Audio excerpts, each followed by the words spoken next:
small token guard force to observe. They prevented the battle from encroaching too close to the city walls, and also escorted any uninformed travelers away from the combat zone. But the guards assigned to oversee this particular conflict were confused by what they saw. "Hey," one guard said, squinting at the distant field, "there's only 3 people standing out there." 3? Are they really going to face the underdogs with just 3 fighters?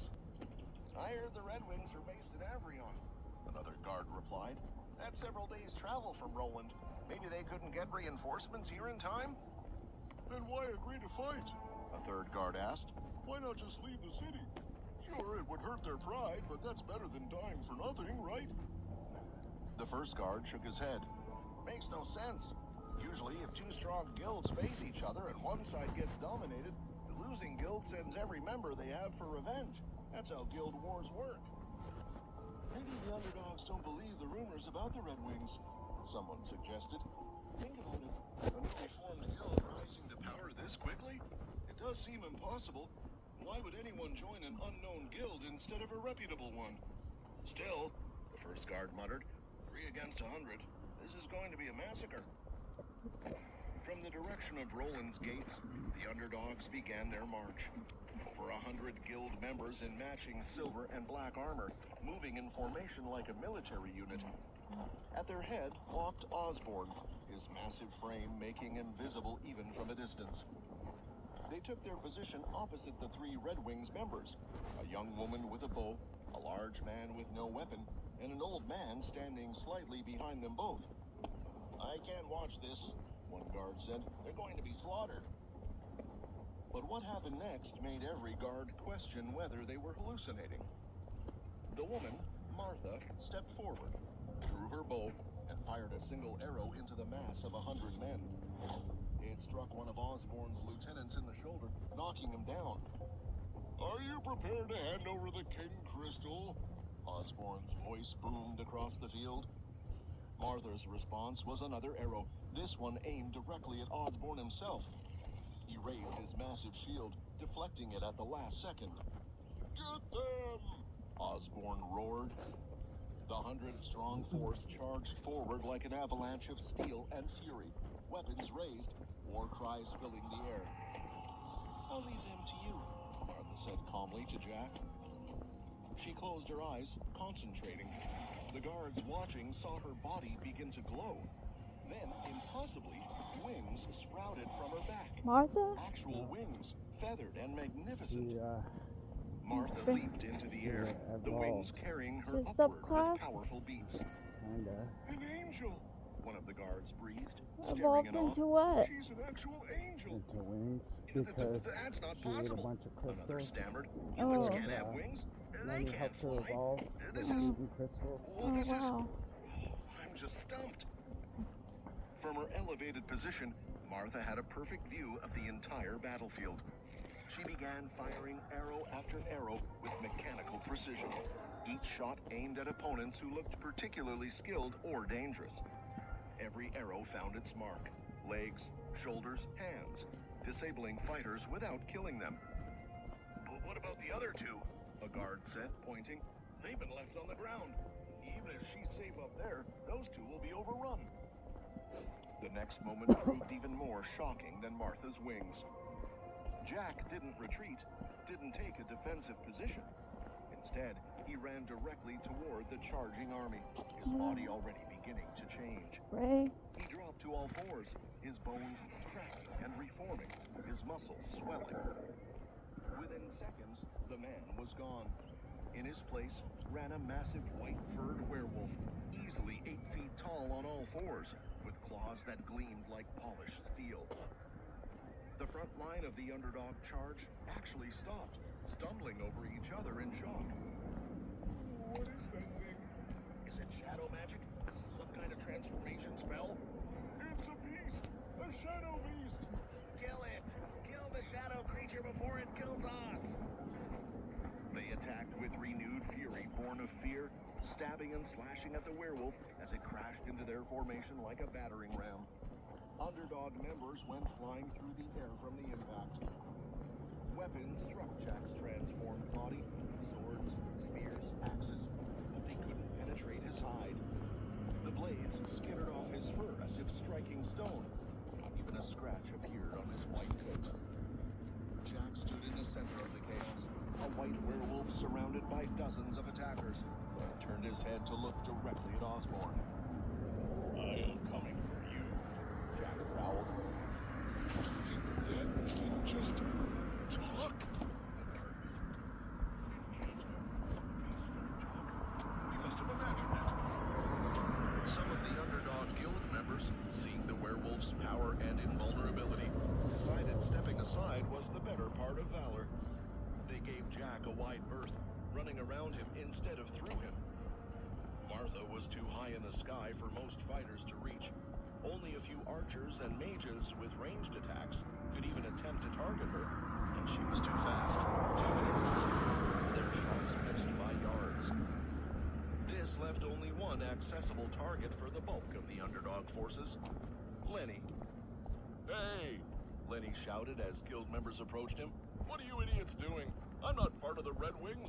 I'm just here to heal them if they get hurt. I'm a civilian. But the underdogs didn't care about his protests. To them, anyone on that side of the battlefield was an enemy. Hey! Lenny waved frantically at the guards stationed far to the side. Can't you see this? They're attacking an innocent civilian. This is illegal. Do your jobs. What is that man doing? One guard asked, too far away to hear Lenny's words.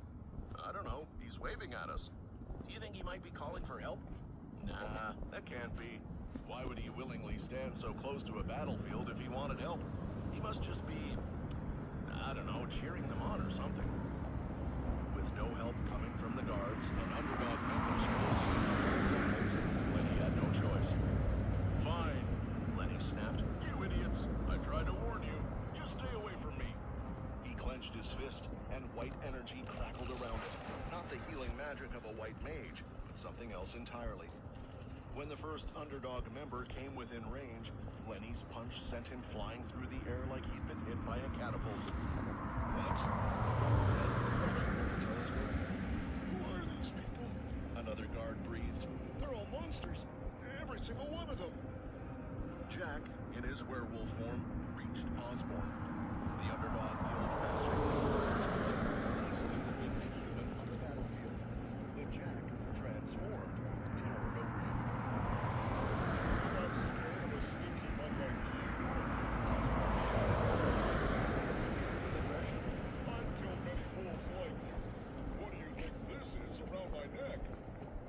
Gestured to the wolf pelt hood he wore, a trophy from some previous kill.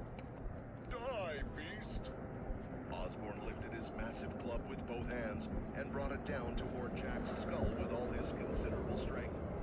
Jack raised one clawed hand and caught the club mid-swing. The impact was tremendous. The ground beneath Jack's feet cracked, creating spiderweb fractures. His legs sank into the earth up to his knees from the force, but his hand didn't waver, didn't budge. Then Jack squeezed. The club, solid wood reinforced with metal bands, shattered like glass. Splinters exploded in all directions. Osborne stood as empty-handed. This is payback from last time, Jack snarled. He swept the remains of the club aside with one hand and slashed with the other. Two claws extended, moving faster than Osborne could react. The claws traced an X across Osborne's chest. His armor, dozens of battles, tore like paper. Blood welled from the deep cuts. Osborne's eyes went wide. He staggered backward, one hand pressed to his chest, and collapsed to the ground, defeated by a single blow. Silence fell across the battlefield. The underdog members who were still standing looked at their fallen leader, looked at the werewolf standing over him, looked at the angel raining arrows from the sky, and the old man who punched like a siege weapon. Weapons began clattering to the ground as guild members dropped them. We surrender! Someone shouted. Please, we give up! Don't kill us! The guards, watching from the sidelines, couldn't believe what they'd witnessed. Over 100 trained guild members, including their renowned leader, had been defeated by just 2 Red Wings fighters. The old man had barely been except to defend himself. Impossible, one guard muttered. The rumors were true. They really are that strong. Martha descended from the sky, her wings folding behind her back. She landed lightly next to Jack, who was still in werewolf form, still standing over Osborne's unconscious body. Lenny walked over as well, brushing dust off his robes. Did you have to get me involved in this? I told you I'm not a fighter. You did fine, Martha replied. How many did you take down? 6, but that's beside the point. I'm supposed to be your healer, not your warrior. The remaining underdog members, those still conscious, had gathered in a group, kneeling in submission. Their hands were empty, their postures defeated. We're sorry, one of them called out. Please let us go free. You can keep the beast crystal. We have no problems with that. We'll even pay you for all the quests you've missed these last few days. Just please don't kill us. Martha scanned the kneeling crowd until her eyes found a specific face. Rick. The man who'd started this entire conflict. The one who tried to steal their crystal. Who'd fled the Harpy battle.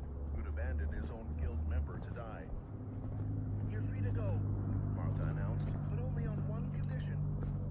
Anything, the underdogs said in unison. Martha pointed directly at Rick. You give him to us. Rick's face went white. What? No, you can't. I'm a member of the underdogs. They won't. But the other guild members were already backing away from Rick, leaving him isolated.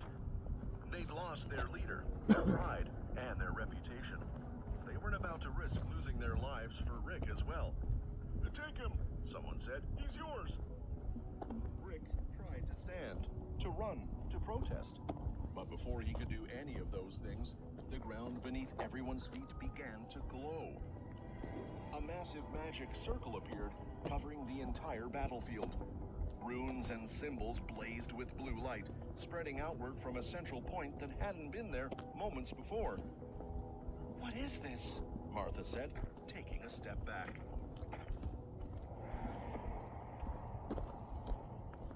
What is it? They and the students are finding the dark numbers Jack and and they Martha made a were portal. approaching the kneeling underdog So guild they're members, trying to make it about back. to discuss the terms of their surrender, when the ground beneath everyone's feet began to glow.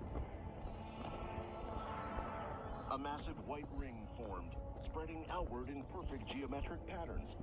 Light blazed from intricate symbols And then and the runes dark that mage appeared that across the earth, was covering an fighting area them and easily everything, 50 snuck in yards the in portal diameter. with them. And so The they're about underdog to fight. members scrambled backward in panic. Is this your doing? One of them shouted at Martha. Some kind of trap? No, Jack replied, equally confused. I have no clue what this is. But Lenny was already studying the glowing patterns. His experienced eyes. He'd seen similar circles before. He'd helped design a few in his younger days. Everyone, get out of the circle! Lenny shouted urgently. Now! It's a teleportation circle. Something big is coming through. Nobody argued with the panic in his voice. The underdog members ran. Jack and Martha sprinted. Even the distant guards began backing away, sensing danger. They cleared the circle's boundaries just as the light intensified to a You want a blinding fake one? brilliance. Ready? The air itself seemed to tear, reality folding in on itself with a sound like thunder breaking Fake loose. one. Men, prepare for combat! Guard captain ordered. Weapons ready. Whatever comes through might be hostile. The small token army, about 30 soldiers assigned to oversee the guild war, drew their swords and formed a defensive line. Through the blazing light, silhouettes began to appear, human shapes, and something much larger at the back. It's a beast! A guard shouted. A large, powerful beast! Get ready to attack! But Jack's enhanced eyesight had already identified the creatures. Wait, isn't that Noir? Yeah, Martha confirmed, squinting at the massive wolf form. And Ray is on top of it. What are they doing here? Why would they teleport into the middle of our guild weapons raised. Wait! Martha stepped in front of them, spreading her arms. Stop! That beast and those people aren't part of the Red Wings. They're friends. The soldiers hesitated, lowering their weapons slightly. As the teleportation light faded, they could see more clearly now. Students, dozens of them, wearing Roland Academy uniforms. All of them were either injured, exhausted, or covered in black blood from creatures they'd fought. The students saw the clear blue sky above them, not the purple-gray mark of the Shadow Continent. Saw Roland City in the distance, its walls and towers familiar and safe. Cheers erupted. "We did it!" one student shouted, tears streaming down his face. "We're finally back! We're home!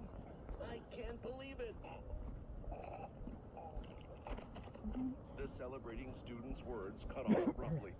He made a choking sound and collapsed, revealing a large spider, easily the size of a small dog, clinging to his back, its mandibles buried in his neck. Horror replaced celebration in an instant. "Everyone run!" Professor Springett commanded. "Get to the guards! Move!" Standing at the back of the group of students, still within the circle's boundaries, was the old man in black robes. Two black rifts hovered beside him, already spawning creatures. Spiders, hounds, monkeys, hundreds of them pouring through dimensional tears into the Roland countryside. The battleground was quite far from where the guards stood, at least 200 yards.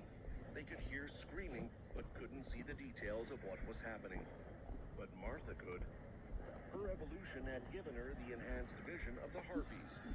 Even from this distance, she could clearly see the shadow creatures emerging from the rifts, see the students running in terror, see the old man commanding his forces.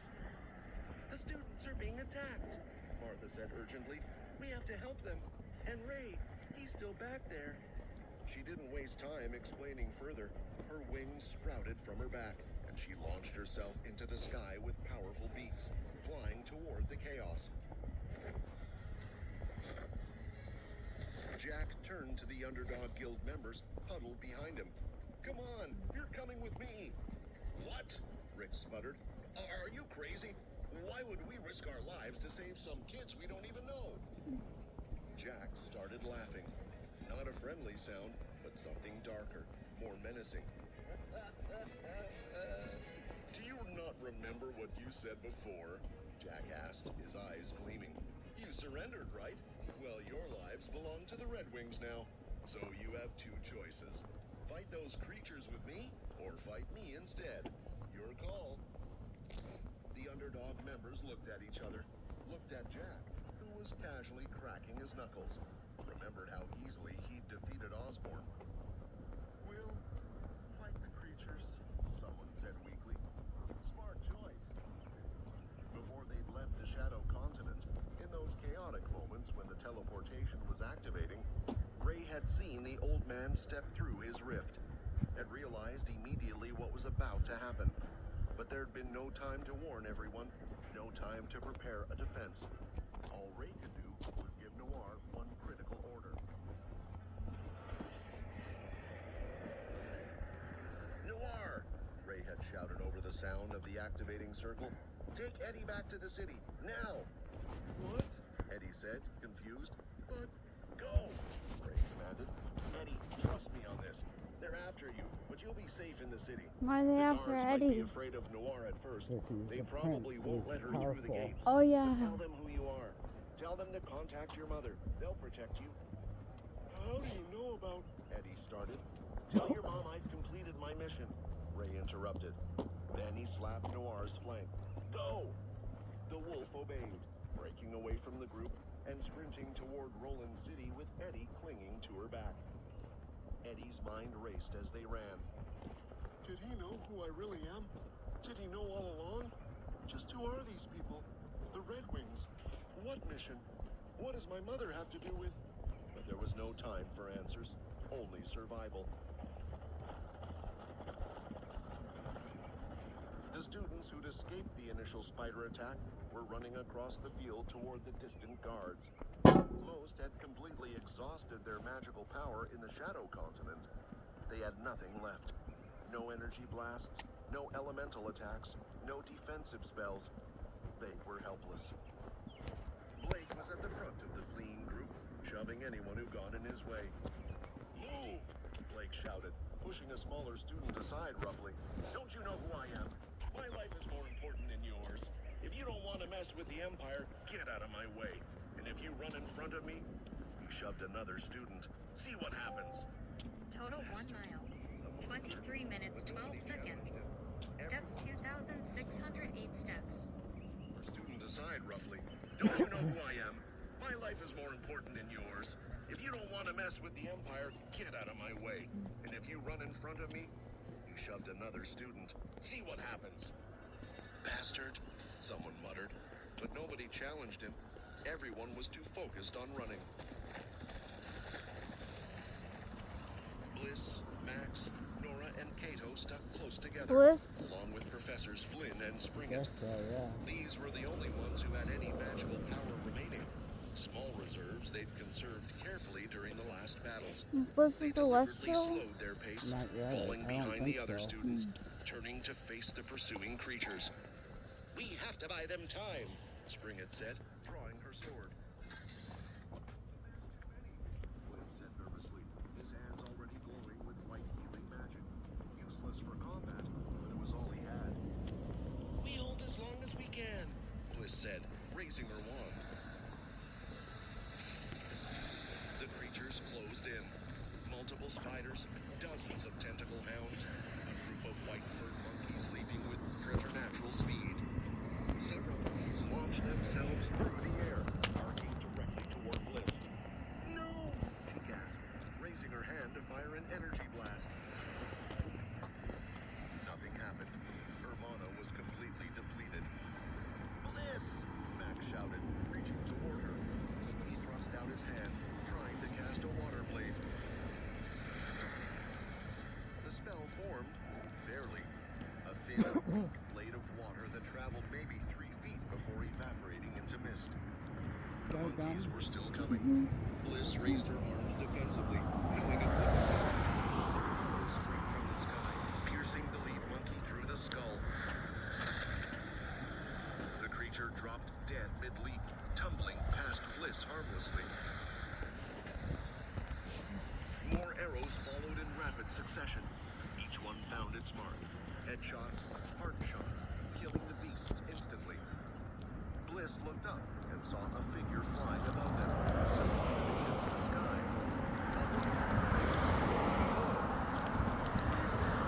Bliss breathed.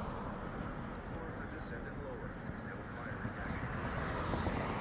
10 arrows in as many seconds, clearing a path, killing anything that threatened the students. But flying and fighting while exhausted was taking its toll. Martha's wings faltered. She landed heavily in front of the group, breathing hard. "Are you guys okay?" Martha asked, scanning them for injuries. "Thank you for saving my students' lives," Professor Springett said gratefully. Cato's sharp eyes caught something, a marking on Martha's thigh, partially visible through torn clothing. A symbol he recognized. Stared at Martha with new understanding.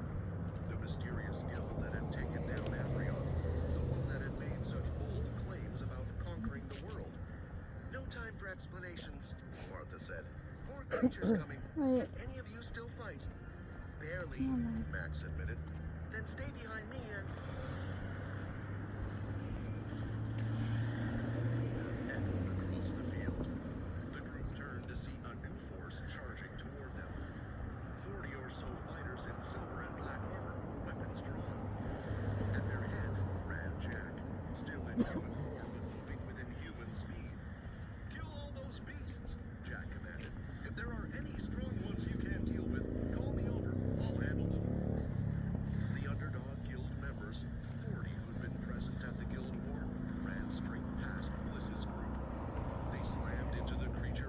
But they're all injured, I thought. They wanted to, not because they cared about the students. What? But They're because all they were like more afraid of Jack incapacitated. than they They're were all. of the They all shadow just beasts. quit and gave up. Oh, some of them, yeah. A battle erupted. Underdog members fought corrupted creatures. Students who could still cast supported from behind. Martha's arrows continued to fly.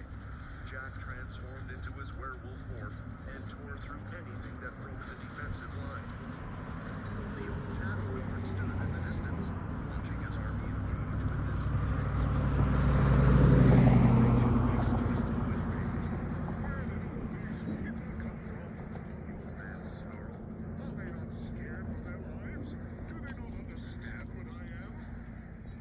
Ray stepped forward from the group of students, walking calmly toward the shadow guard. He'd seen Martha arrive, seen Jack rally the underdogs. Knew, for whatever reason they were here, it forced them to handle the beasts, which freed him for important work. They're not scared of you, Ray said, his voice carrying across the distance between them, because there's something a lot scarier standing in front of you.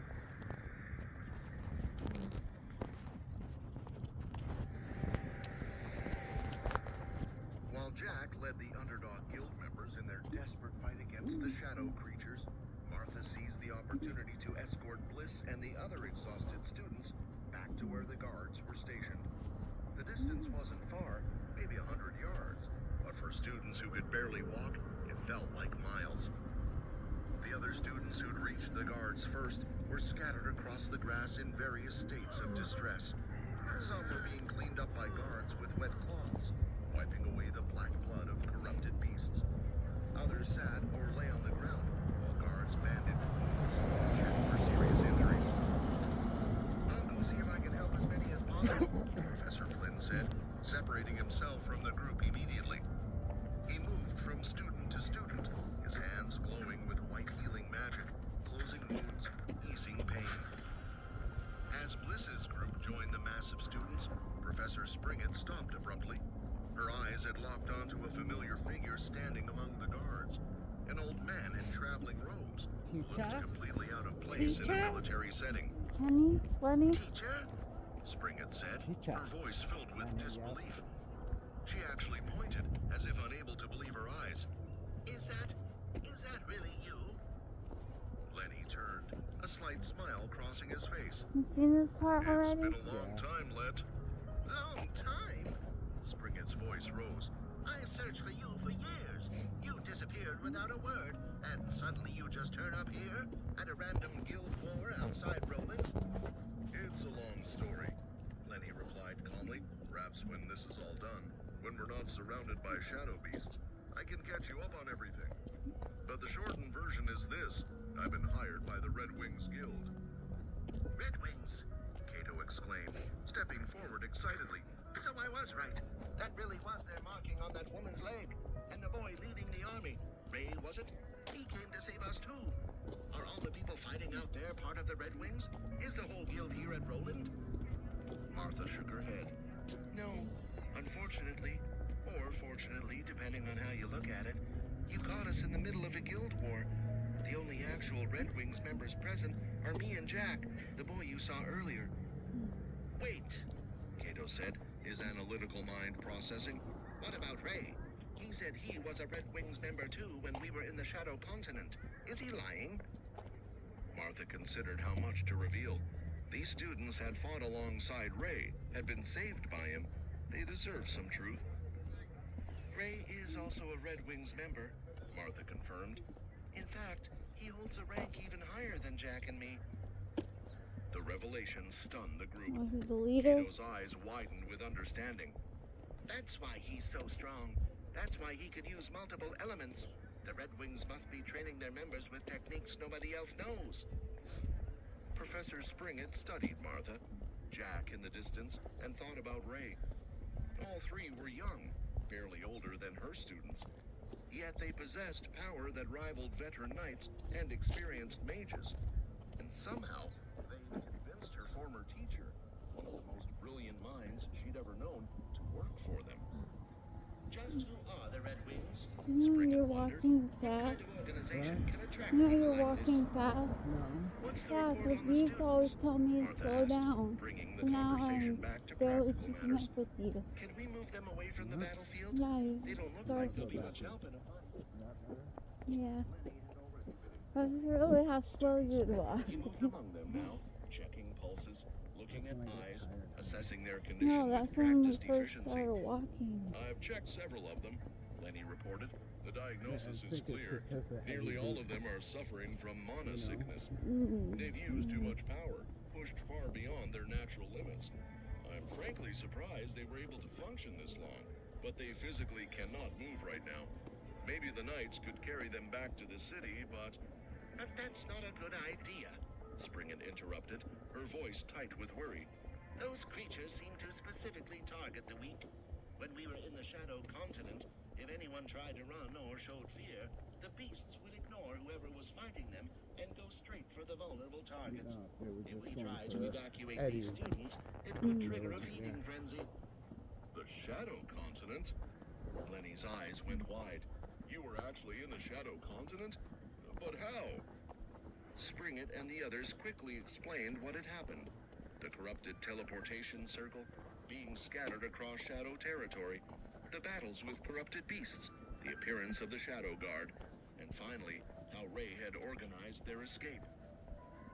Ray must have been teleported with them, and he decided to drop the nest disguise since the situation was too serious. Smart move. No point hiding your identity when everyone's about to die. Martha thought as she listened.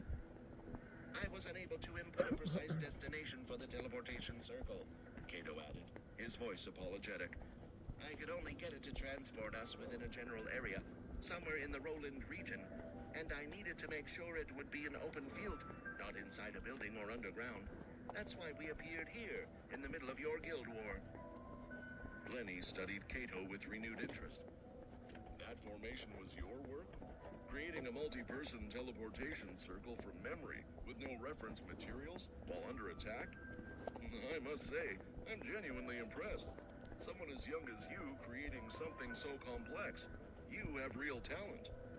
Cato's face flushed with pride at the compliment from such a renowned figure. Just then, one of the guards jogged up to their group, slightly out of breath. Professor Springett, the guard said, saluting. All of the students have been given emergency first aid. We've stabilized the critical cases. We're ready to begin moving them if you give the order. Negative, Springett said firmly. Protect the students where they are for now. Set up a defensive perimeter, and send a fast rider back to Roland immediately. I need you to get in contact with one of the Tower Masters. Tell them to come here urgently. What should I tell them as the emergency, ma'am? Springett's face was grim. Tell them a Shadow Guard member is here. The color drained from the guard's face. His hand moved unconsciously to his sword hilt, as if checking it was still there. A Shadow Guard? He repeated, voice shaking. Here? On our territory? This is an act of war. I'll inform them immediately. The guard ran off at a full sprint toward where the horses were tethered. I should have known, Lenny said quietly, watching the retreating figure. Judging by those rifts, the way they maintain stability, the quantity of creatures being summoned, this looks like the work of Grand Mage Wiz. Who? Bliss asked. A mage even older than I am, if you can believe it, Lenny replied. There were rumors years ago that he defected to the Shadow, joined them willingly. I'd hoped the rumors were false, but... He gestured at the rift still spawning creatures. This confirms it. His signature magical pattern is all over those portals. Teacher, Springett said urgently. is there any way we can close the portals? Stop the creatures from coming through? I'm afraid not, Lenny said, shaking his head. The rifts are permanent as long as Wiz maintains them. They're not like temporary portals that close on their own. The only way to shut them down is to eliminate the source, the mage himself. Kill or incapacitate Wiz and the rifts will collapse. Then we need to help whoever's fighting him, Springett said. Who did you say was facing the Shadow Guard? It's Ray, Martha replied. the Red Wings member. He stayed back to fight while we evacuated the students. One person, Spring had said, against a shadow guard. Even someone as strong as Ray can't. A rift suddenly tore open right beside their group. Everyone jumped back, weapons raised, expecting monsters. Instead, Ray tumbled through, hitting the ground hard and rolling several times before coming to a stop. He pushed himself up, breathing hard. Damn it, Ray muttered, brushing dirt off his gauntlets. He won't let me get close to him. Every time I try to attack, he just opens a rift and teleports away. It's like fighting smoke. He looked around, noticing Martha and the others for the first time. His eyes found Lenny. Lenny, Ray called. Those rifts, what exactly are they? How do they work? They work similarly to portals, Lenny explained, but they're more permanent, more stable. Think of them as tunnels. One end is the entrance, like the rifts you see here, and somewhere else, potentially miles away, is the exit. The creatures are being summoned elsewhere and walking through the tunnels to reach this battlefield. Ray stared at the two large rifts that continued to pour out shadow creatures. Jack and the underdog members were fighting desperately, but they were being slowly overwhelmed by sheer numbers. If I can't attack him directly, Ray said slowly, his mind working through the problem, then I'm just going to have to get rid of all his pets first, cut off his reinforcements. How? Martha asked. There are hundreds of them, and more keep coming. Ray's expression became determined. Then I'll kill hundreds. What are you planning? Bliss asked. Ray smiled. Not a friendly expression, but something cold and dangerous. I'm going to show that old man why attacking the Red Wings was the biggest mistake of his life. He turned and walked back toward the battlefield, where Jack was still fighting, where the underdog members were starting to fall back under the relentless assault. He's going to fight all of them? Cato breathed. That's insane. That's Ray, Martha replied, and despite the situation, there was pride in her voice. He doesn't know when to quit. It's annoying sometimes, but right now, I'm glad he's on our side.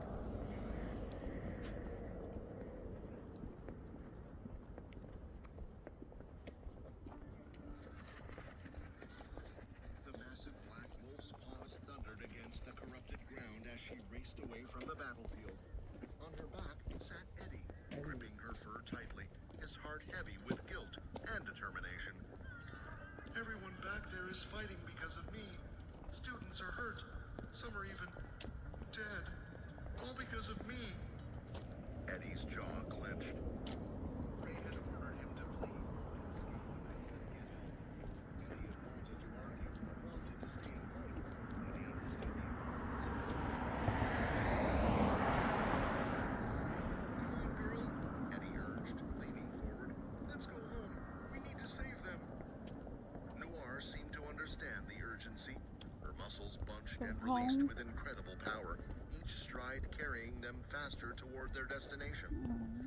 As the city walls finally appeared on the horizon, Noir pushed herself even harder. Eddie could feel her acceleration, the wind whipping past his face with increasing force. Up on the city walls, a guard squinted into the distance, then his eyes widened in alarm. A beast is coming toward the city, he shouted to his companions. Activate the orbs! Another guard rushed to the control panel. Activating defensive orbs now! Above the city walls, several floating spherical objects began to glow with an ominous light. They lifted higher into the air, then started moving outward toward the approaching wolf and rider. Eddie spotted the orbs moving toward them. You can leave me here, girl, he called out. I'll do the rest on foot. But Noir didn't slow down. Instead, she somehow found another gear, moving even faster than before. Eddie shouted, panic rising in his voice. The orbs will hit you. Please, leave me here. She's moving faster than she has this entire journey. It's like she saved her energy specifically for this. Like she knew this would happen. Eddie realized with growing alarm. The circular orbs drew closer, their surfaces beginning to glow brighter. When they reached striking distance, they opened fire. A crackling ball of lightning shot forth from the nearest orb. Noir twisted her body mid-stride, leaping to the side with incredible agility. The lightning bolt struck the ground where they'd been a moment before, leaving a scorched crater. More orbs closed in, in succession. Noir wove through the barrage like a dancer, her powerful legs pushing off the ground at impossible angles. Eddie held on for dear life, watching the lightning strikes miss them by mere inches. I have never seen a beast so fast, one guard muttered, watching through the defensive scope. Do you think it'll actually reach the wall? The guard leader shook his head grimly. In all my years stationed here, I have never seen a single beast reach the wall. They all fall eventually. Noir continued her desperate run, but the orbs were adapting to her movements. Each lightning strike came closer than the last. Eddie could feel the heat now, the air around them growing hot and charged with electricity. But Eddie had been so focused on the orbs in front that he hadn't noticed the ones circling behind. They'd surrounded Noir completely, cutting off any escape route. She jumped again to avoid a strike from the front. A lightning bolt from behind struck her hind leg. Noir howled in pain, a sound that tore at Eddie's heart. Her leg buckled, and she stumbled, crashing to the ground. Eddie was thrown clear, rolling across the dirt. What did I tell you? The guard leader said with satisfaction. They never make it. Eddie scrambled to his feet, just as another lightning bolt struck Noir's side. No. She cried out again, her body convulsing from the electrical shock. Stop it! Eddie screamed at the distant walls, waving his arms frantically. She was just trying to help. Stop attacking her. He jumped up and down, shouting at the top of his lungs, but the guards were too far away. Without using the crystal scope, they couldn't see him clearly enough to recognize him as human. Stray beasts occasionally emerged from the forest to attack the city. The guards had become efficient at dealing with them. They never bothered checking with the scope for a single beast, only for large hordes like the harpy attack from before. The orbs were also programmed to target only beasts. Humans were completely off their radar. The magic circles could be reprogrammed during wartime to attack humans too, but right now, Eddie was perfectly safe, while Noir was being systematically destroyed. Closer, their surfaces glowing brighter as they charged up for finishing strikes. 45 minutes, 12 seconds. Steps 5,125 steps. To target only beasts. Humans were completely off their radar. The magic circles could be reprogrammed during wartime to attack humans too. But right now, Eddie was perfectly safe, while Noir was being systematically destroyed. More orbs grew closer, their surfaces glowing brighter as they charged up for finishing strikes. In moments, Noir would be burned to a crisp. She tried to help me. She carried me all this way. Now I need to help her. Eddie thought, his hands balling into fists. Eddie ran to Noir's side and stood between her and the orbs, spreading both his arms wide. I'm sorry, girl. He whispered. I'm so sorry I got you into this. The nearest orb fired. A lightning bolt crackled through the air, heading straight for them. Eddie's hands moved in a specific pattern, his fingers tracing symbols in the air that glowed faintly. As his hands moved, the lightning bolt curved away from its original path, redirecting harmlessly to the side. Another bolt came. Eddie's hands moved again, faster this time, and the lightning veered off in a different direction. It's been so long since I've used my abilities like this. It's harder than I remembered. More tiring. This is I don't know how abilities. long I can keep this up. But he didn't have a choice. Lightning bolt after lightning bolt fired from the surrounding orbs, Probably and trained Eddie when redirected he was each a one, kid. his hands moving in increasingly Magic. desperate patterns. Yeah. His arms But he ached, kept on his thinking concentration his magic was wavered, cursed. but he refused to let a single strike touch Noir. Up on the wall, a guard frowned at his monitoring station. Sir, take a look at this. He called to the leader. The lightning strikes are no longer hitting the wolf. They're all missing. What? That's impossible. The leader strode over. Use the scope. See what's happening out there. The guard activated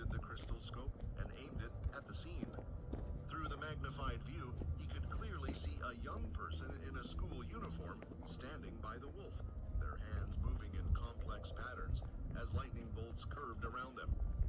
Quick, call back the orbs, the leader shouted. That's a student from Roland Academy. It might be one of the missing students.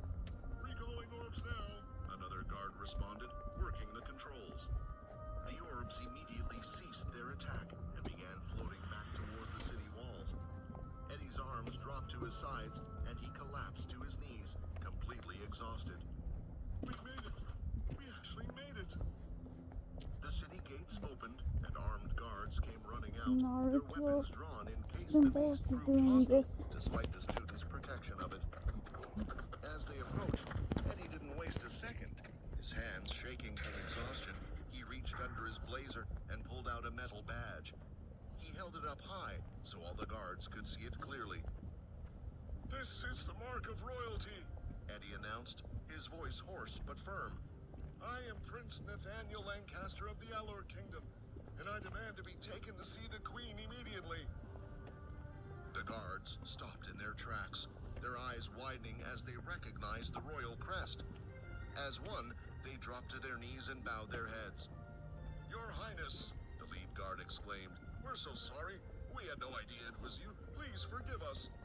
There's no time for apologies, Eddie said, struggling to his feet. I need you to arrange an immediate meeting with the Queen. It's urgent. Lives are at stake. Of course, Your Highness, right away. And Miss Wolf, Eddie continued, gesturing to Noir, who lay panting on the ground. She needs to be taken to the stables. Get your best veterinarian to treat her wounds. She saved my life. I want her taken care of. We'll see to it personally, Your Highness, another guard promised. They helped Eddie to the city gates while other guards carefully approached Noir with a stretcher. The wolf was too exhausted to resist, allowing them to lift her and carry her toward the stables. Inside the city walls, Eddie was taken to a waiting room. Despite his exhaustion, he sat rigidly in his chair, his mind racing with everything he needed to tell his mother. Guards brought out food and drink, setting them on the table before him. Please, Your Highness, you must be starving, one guard said kindly. But Eddie couldn't bring himself to take a single bite. Every time he looked at the food, he saw the faces of his classmates fighting for their lives. How could he eat when they were suffering? A commotion outside the door announced the Queen's arrival. The door opened, and Queen Isabel entered, escorted by two men in white robes, royal advisors. Her face was a mixture of relief and worry. Nathaniel, she exclaimed, rushing forward. Thank the heavens you're safe. I heard you were missing, and I fear the worst. The whole academy has been in an uproar since your class disappeared. Mom, we don't have time, Eddie started. Tell me everything, the Queen commanded, sitting across from him. What happened? Eddie took a deep breath and launched into the explanation. He told her about the sudden teleportation, waking up in the Shadow Continent, the monsters they'd faced, and the students who'd been injured and killed. He explained about the desperate battle they were fighting even now, and how he'd been sent to get help. The Queen's face grew paler with each detail. She gripped the arms of her chair so tightly, her knuckles turned white. The Shadow Continent, she whispered. My son was in the Shadow Continent. I always believed that if you were safe anywhere, it would be inside Roland Academy. How could this happen? It doesn't matter how it happened, Eddie said urgently. What matters is getting help to them now. Mom, I need you to contact one of the Tower Masters immediately. We need someone powerful enough to deal with the Shadow Guard member. The Queen nodded, already rising from her chair. I'll send word right away. The Tower Master will be there in a few. Thank you, Eddie said, relief flooding through him. As his mother started toward the door, Eddie suddenly remembered something. Mom, wait, there's something else. The Queen turned back. What is it? The person who saved me, the one who sent me here on that wolf. Eddie paused, remembering Ray's words. He told me to give you a message. He said to tell you that he's completed his mission. The Queen's expression changed, her eyes widening slightly. What did this person look like? Eddie pictured Ray in his mind. He had red, spiky hair, and kind of a constant frown on his face. He was a bit shorter than me, and incredibly Thought powerful. Ray changed his Stronger hair than color anyone for I've ever school. Yeah, he A doesn't know. smile He slowly knows, spread Eddie across knows the Ray Queen's has face, Ness, but warm he and doesn't knowing. know Ray's Ness I yet. see, she said softly.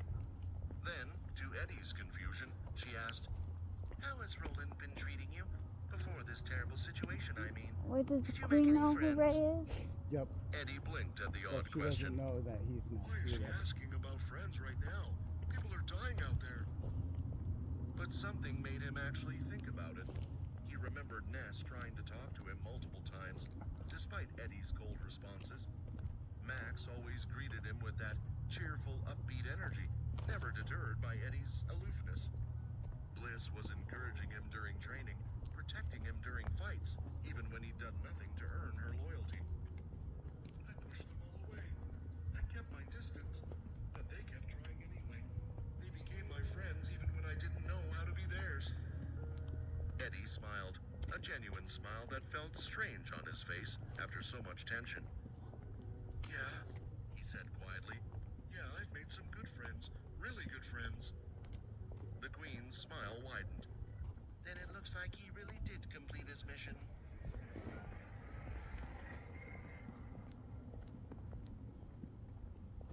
His mission was to protect his son, Seasoned warriors. not to be his Find out friend. why, Coordinated Why? what strikes. was going Their on. formations tight Oh. and disciplined. Mm-hmm. But even with all their experience, they were being overwhelmed. Against Jack and Martha, the regular guild members didn't stand a chance. Those two were simply on another level. But the shadow beasts, that was a different story. Most of the creatures pouring through the rifts were basic tier beasts, their forms twisted and empowered by shadow energy. Under normal circumstances, the underdogs could handle them easily. They'd faced tougher monsters in the past, working together as a unit. The problem was the numbers. "3 more down," one guild member shouted, his sword dripping with dark beast blood. But even as those 3 fell, 5 more bounded out of the nearest rift to take their place.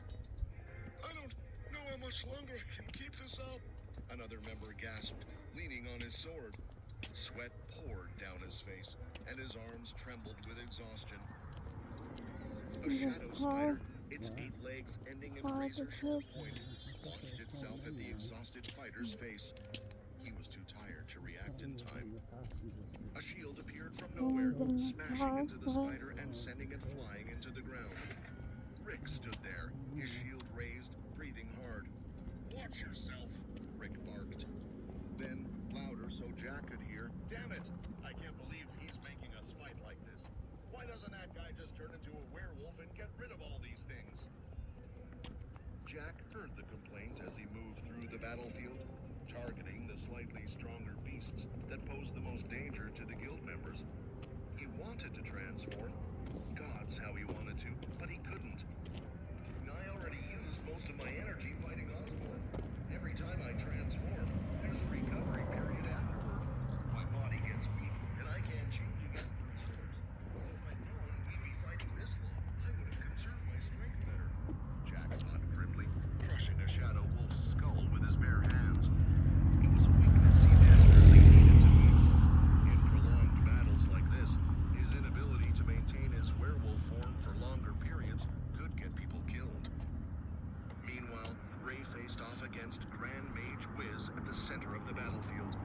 Ray had stopped using his magical abilities entirely. Every spell he cast, Wiz simply opened a rift and sent it somewhere else. That was an They should open this up and make Ray an was entrance terrified for of the what would church happen if parking he lot. unleashed a truly powerful attack. If I use something big, really big, he could just With redirect it crosswalk. at our own people. It would kill plenty of his beasts too, but he clearly And the doesn't care church about is that. growing. He'd sacrifice 100 of them just to take out our Yeah. fighters. So, No, magic Pretty wasn't going to cool. work here. Ray The needed a pastor different approach. seems He excited charged about, forward, channeling compared to energy last into his time when I legs to used to increase go, his it speed. seems like with a lot Time to more do this the old-fashioned way, with like my fists. energy and But passion the and moment he jumped forward, stuff. a rift materialized directly in front of him.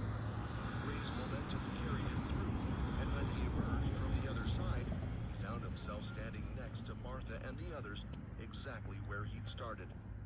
Damn it, Ray He cursed. said they were He's toying with you, Martha impossible. observed. He can open those rifts anywhere he wants. The pastor and his wife used to be just missionaries for the villages.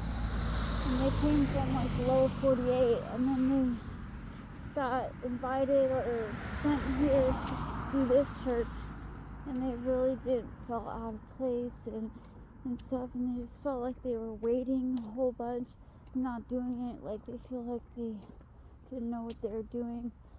But then like things needed, like roof repairs and stuff needed to be done. They needed like 60 grand, and they said that they were going to take out a loan, but then they just the elders or something said just wait and see what happens, and they got more than enough to fix the roof. And so now they're like, we just want to see what else where it was. Yeah, I like grow it. Yeah, that's how my home church at home grew into like a mega church. Yeah, okay, first play.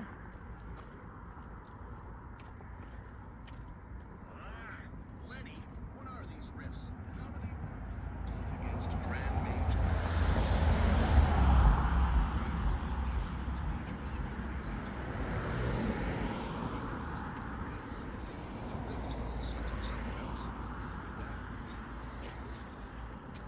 Ray was terrified of what would happen if he unleashed a truly powerful attack. If I use something big, really big, he could just redirect it at our own people. It would kill plenty of his beasts too, but he clearly doesn't care about that. He'd sacrifice 100 of them just to take out our fighters. No, magic wasn't going to work here. Ray needed an approach. He charged forward, channeling energy into his legs to increase his speed. Time to do this the old-fashioned way, with my fists. But the moment he jumped forward, a rift materialized directly in front of him. Ray's momentum carried him through, and when he emerged from the other side, he found himself standing next to Martha and the others, exactly where he'd started. Damn it, Ray cursed. He's toying with you, Martha observed. He can open those rifts anywhere he wants. Lenny, what are these rifts, and how do they work? Ray asked in urgency. The rifts work differently from teleportation circles. With teleportation circles, once the group goes through, the circle closes, and you have to make a new one. The rifts work like tunnels, he explained. Ray's eyes widened with understanding. I They already work heard both this ways. part. Exactly, Lenny confirmed. If the beasts are coming from the Shadow Continent through those rifts, then I can attack from the source, Ray finished, his mind racing with the implications. He turned and looked at the three massive rifts at the far end of the battlefield, creatures constantly pouring out of them in an endless tide. If he could cut through one of those rifts and destroy whatever was on the other side, there was a chance he could end this war. Ray started running directly toward the rifts. Wait! He's not seriously thinking of going into that thing, is he? Bliss asked. He just Her came eyes from the wide as she Shadow watched Ray Continent. sprint across the battlefield. Martha smiled grimly. Looks like he's already made up his mind. Springett shook her head. I can't tell if that boy is crazy or courageous. Maybe both. Ray charged forward, weaving through the chaotic battlefield. He ran past struggling guild members, past clusters of shadow beasts, avoiding strikes from all directions. Whenever a creature got in his path, he eliminated it with a single devastating blow. A corrupted hound lunged at him from the left. Ray's hand shot out, ice forming instantly.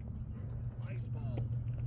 The frozen projectile struck the hound in the head, shattering on impact and taking the creature down. Two more beasts attacked from his right, but Ray didn't even slow down. Fireball!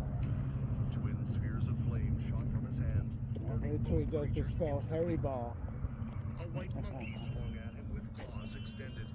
Ray's body moved with the fluid grace of the Black Sash Knight techniques he'd learned at the Abrion Hi, Academy. 6'7", He twisted 6'7". the claws past inches from his face, then pivoted and drove his fist into the creature's chest. It flew Who is backward, this dead thing? before it hit the ground. But now they're coming back. High-level magic Aw. skills and high-level night combat techniques. Pringet muttered, watching him fight. And he's still so young. Just who is this guy? Wait, this is starting to remind me of someone. Someone at the academy I've been keeping an eye on. They show this same level of hand-to-hand combat ability. Could it be? Ray had finally made it past the main fighting force. Now he was in the danger zone, the area directly in front of the three massive rifts. Here, the density of emerging creatures was overwhelming. They poured out in waves, barely giving him room to breathe. He looked at the three rifts, quickly analyzing each one. The left rift was spewing out the hounds. The center one produced those monkey beasts. And the right one, that was where the spiders came from. The spiders seem the most organized, like they're being coordinated. That's my target. Fire energy activate! Ray channeled half of his remaining mana into his fire abilities. Immediately, he felt the change. His fire skills were now twice as strong as normal. But he wasn't done. Ray took a deep breath and activated another ability. Dragon's Roar! The shout that erupted from his throat was inhuman, echoing across the entire battlefield with a primal power that made everyone stop for a split second. It wasn't just a sound, it was a buff, an enhancement spell that affected allies. Martha suddenly felt a surge of energy flow through her body. What the? I feel stronger, Jack exclaimed, his eyes widening as the buff took effect. What buff? The Dragon's Roar had given both Martha and Jack a 5% boost to all their stats. It might not sound like much, but in a battle like this, 5% could mean the difference between life and death. Ray then held out his right hand, palm open toward the spider rift. The creatures were packed so densely at the rift's entrance that he couldn't even see the portal itself anymore, just a mass of writhing, chitinous bodies. Fire blast! Ray expected a stream of fire, maybe a powerful jet of flame that would clear the path. What happened instead shocked even him. A torrent of fire erupted from his palm like a rocket engine igniting. The flame was so intense, so overwhelmingly powerful, that it lit up the entire battlefield. The stream of fire was as wide as Ray was tall, a roaring column of destruction that incinerated everything in its path. The recoil from the spell was enormous. His arm felt like it might be torn from his shoulder. If it wasn't for his unique body, strengthened by all his training and abilities, he was certain his arm would have been ripped clean off. The spiders didn't stand a chance. The first wave was reduced to ash instantly. The second wave didn't even have time to screech before they burned. The fire blast carved a path straight through the horde, clearing the way to the rift itself. With the path cleared, Ray released the fire blast and sprinted forward. The rift loomed before him, a swirling vortex of darkness and shadow energy. Without hesitation, Ray leaped through. The transition was disorienting. For a moment, Ray felt like he was falling through an endless void.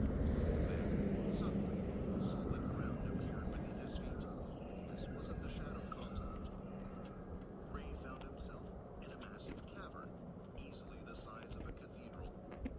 The walls were rough stone, covered in a strange, pulsing darkness that seemed alive. But what caught his attention immediately were the eggs. Eggs everywhere.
considered taboo among humans. Beast crystals were incredibly valuable. They powered most of humanity's Is it a nest advanced crystal? technology. Weapons, armor, magical tools, and even everyday items relied on beast crystal energy.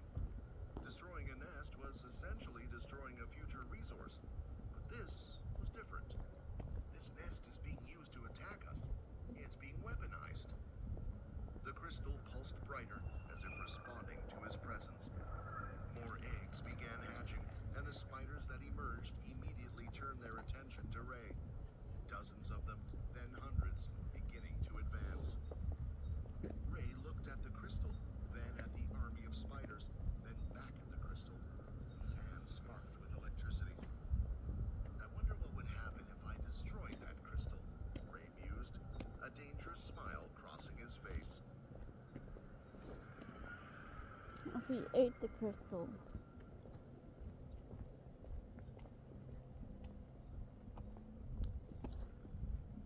Inside the spider cavern, Ray watched in horrified fascination as the eggs hatched at an impossible rate. A spider would burst from its shell. The fragments would disintegrate instantly, and then, right before his eyes, a new egg would begin forming in the exact same spot. The massive nest crystal in the center of the cavern pulsed with dark energy, feeding the perpetual spawning process. Ray knew what he had to do. He activated his fire blast again, sweeping it left and right like a flamethrower as he advanced toward the crystal. The newly hatched spiders were small, barely the size of his fist, and the powerful flames consumed them instantly. A red aura surrounded Ray's body as the fire energy skill remained active. He looked like a demon walking through hell, wreathed in crimson light and trailing flames. But this is draining my mana so fast, Ray realized, feeling the energy flowing out of him. The fire energy skill already took half my mana pool just to activate, and fire blast is eating through what's left. I need to destroy that crystal quickly. He ran through the field of eggs, his fire blast clearing everything in his path.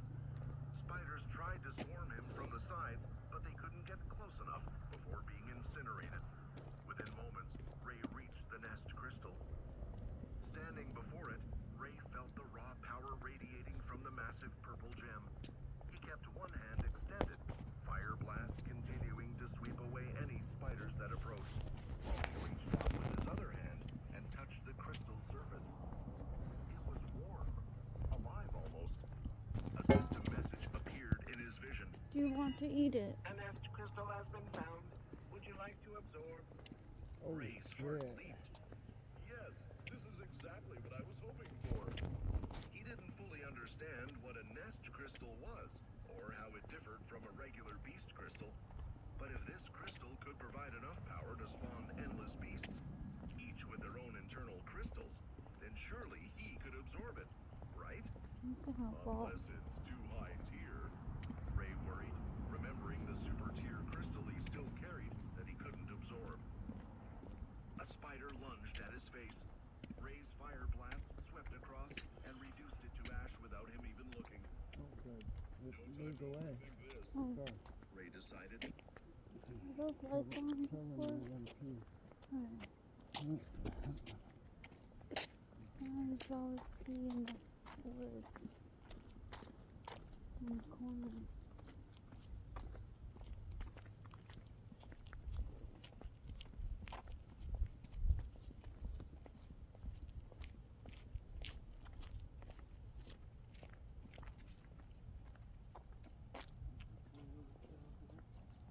What's this?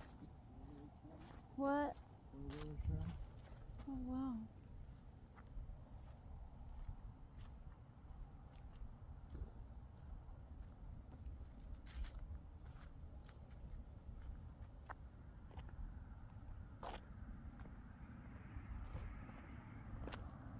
Fast. He selected yes. The moment he did, the massive crystal began to break down. It didn't shatter. Instead, it dissolved into countless tiny particles that floated in the air like luminescent dust. The particles swirled around Ray in a vortex, drawn to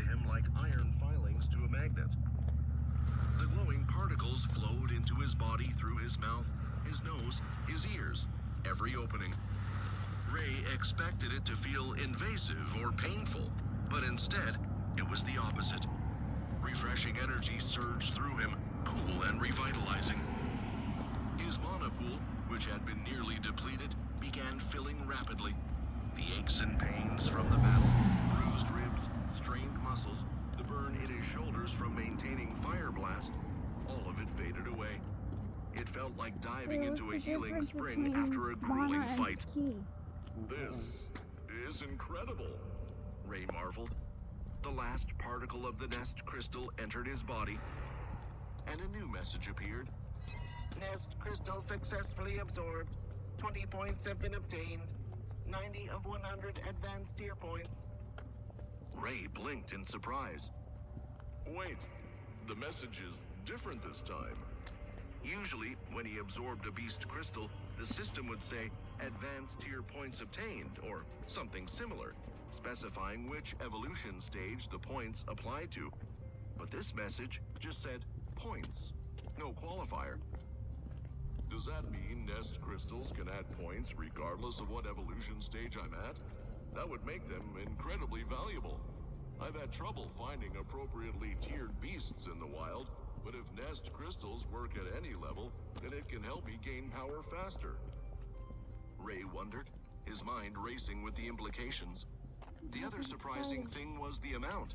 20 points instead of the usual maximum of 10 from a beast crystal. Honestly, I feel like it should have been even more. That thing was enormous, Ray thought, looking at where the massive crystal had been.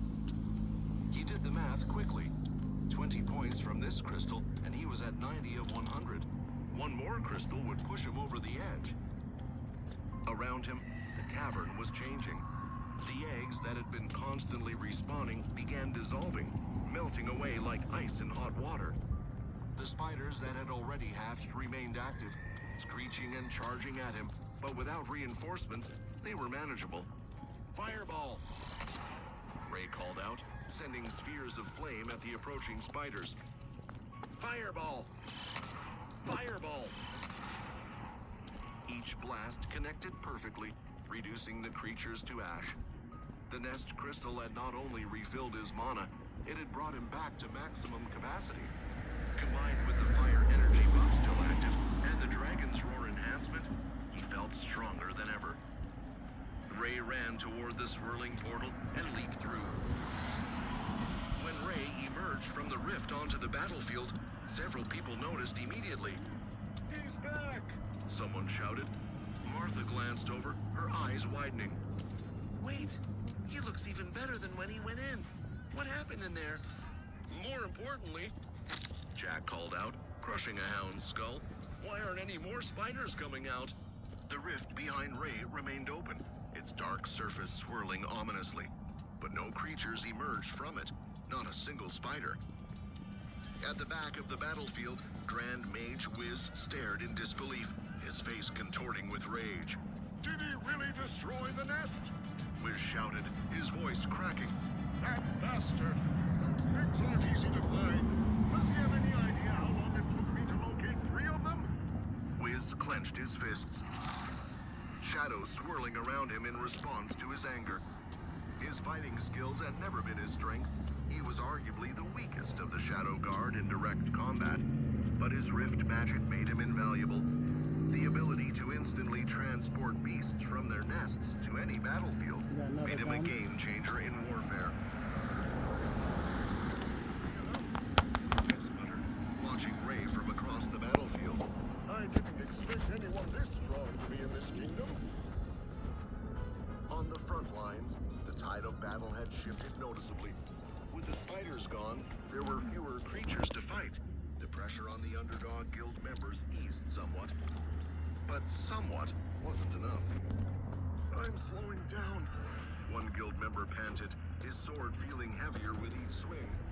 We all are. Another admitted, barely blocking a monkey beast's attack. We've been fighting non-stop. Our bodies can't take much more. Rick raised his shield to block another strike, gritting his teeth.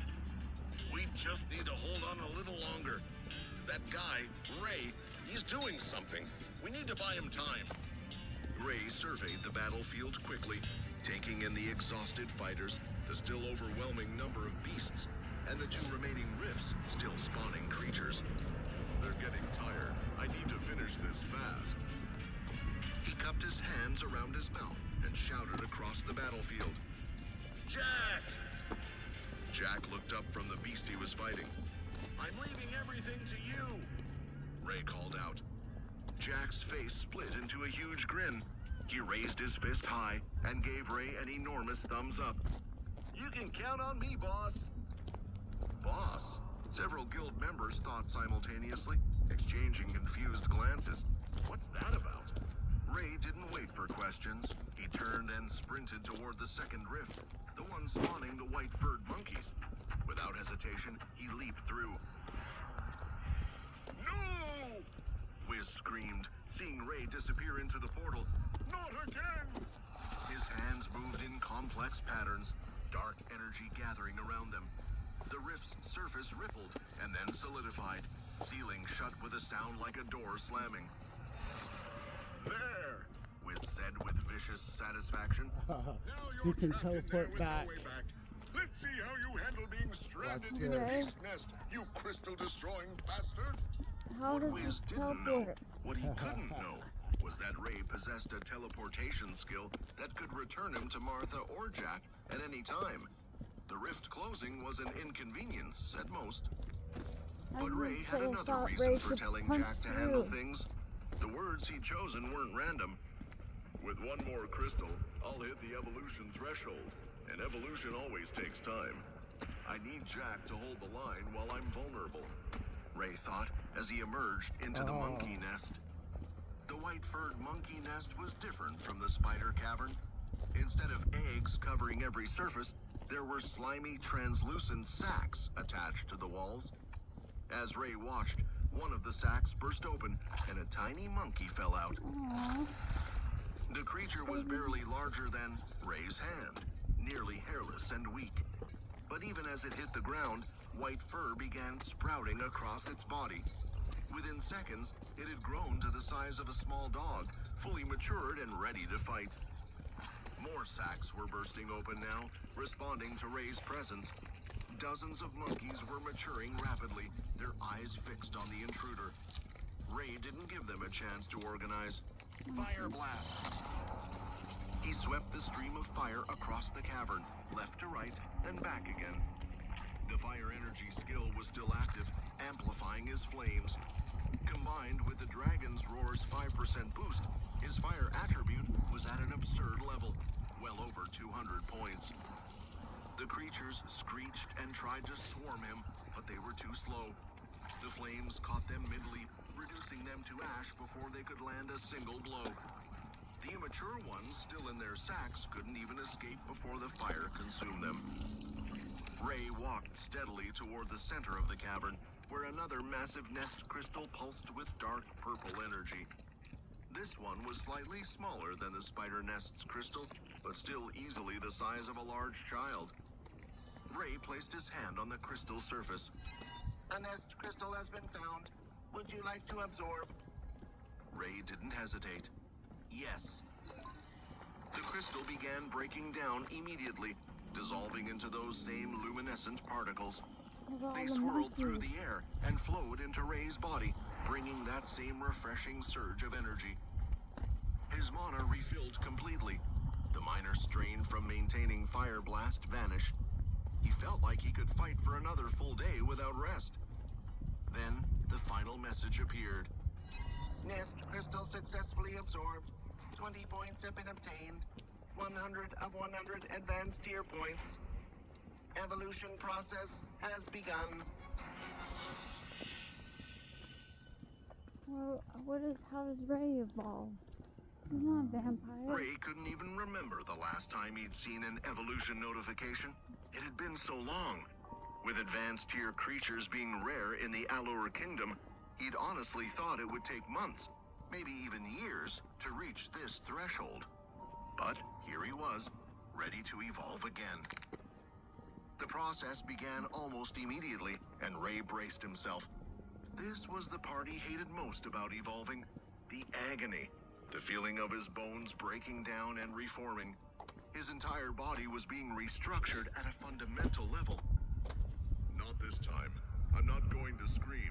I'm not going to let it control me. Ray quickly sat down, crossing his legs beneath him and settling into a meditation pose. His hands rested on his knees, and he focused on his breathing. The pain started. It felt like molten metal being poured through his veins. His bones began to crack, small fractures appearing throughout his skeleton. Ray gritted his teeth, keeping all the agony locked inside. His jaw clenched so hard, he thought his teeth might shatter. Keep it together. You've done this before. You can do it again. The last time he'd evolved, he'd screamed until his throat was raw. The pain had overwhelmed him completely, reducing him to a writhing, howling mess. But he'd learned since then. Pain was just another sensation, another obstacle to overcome.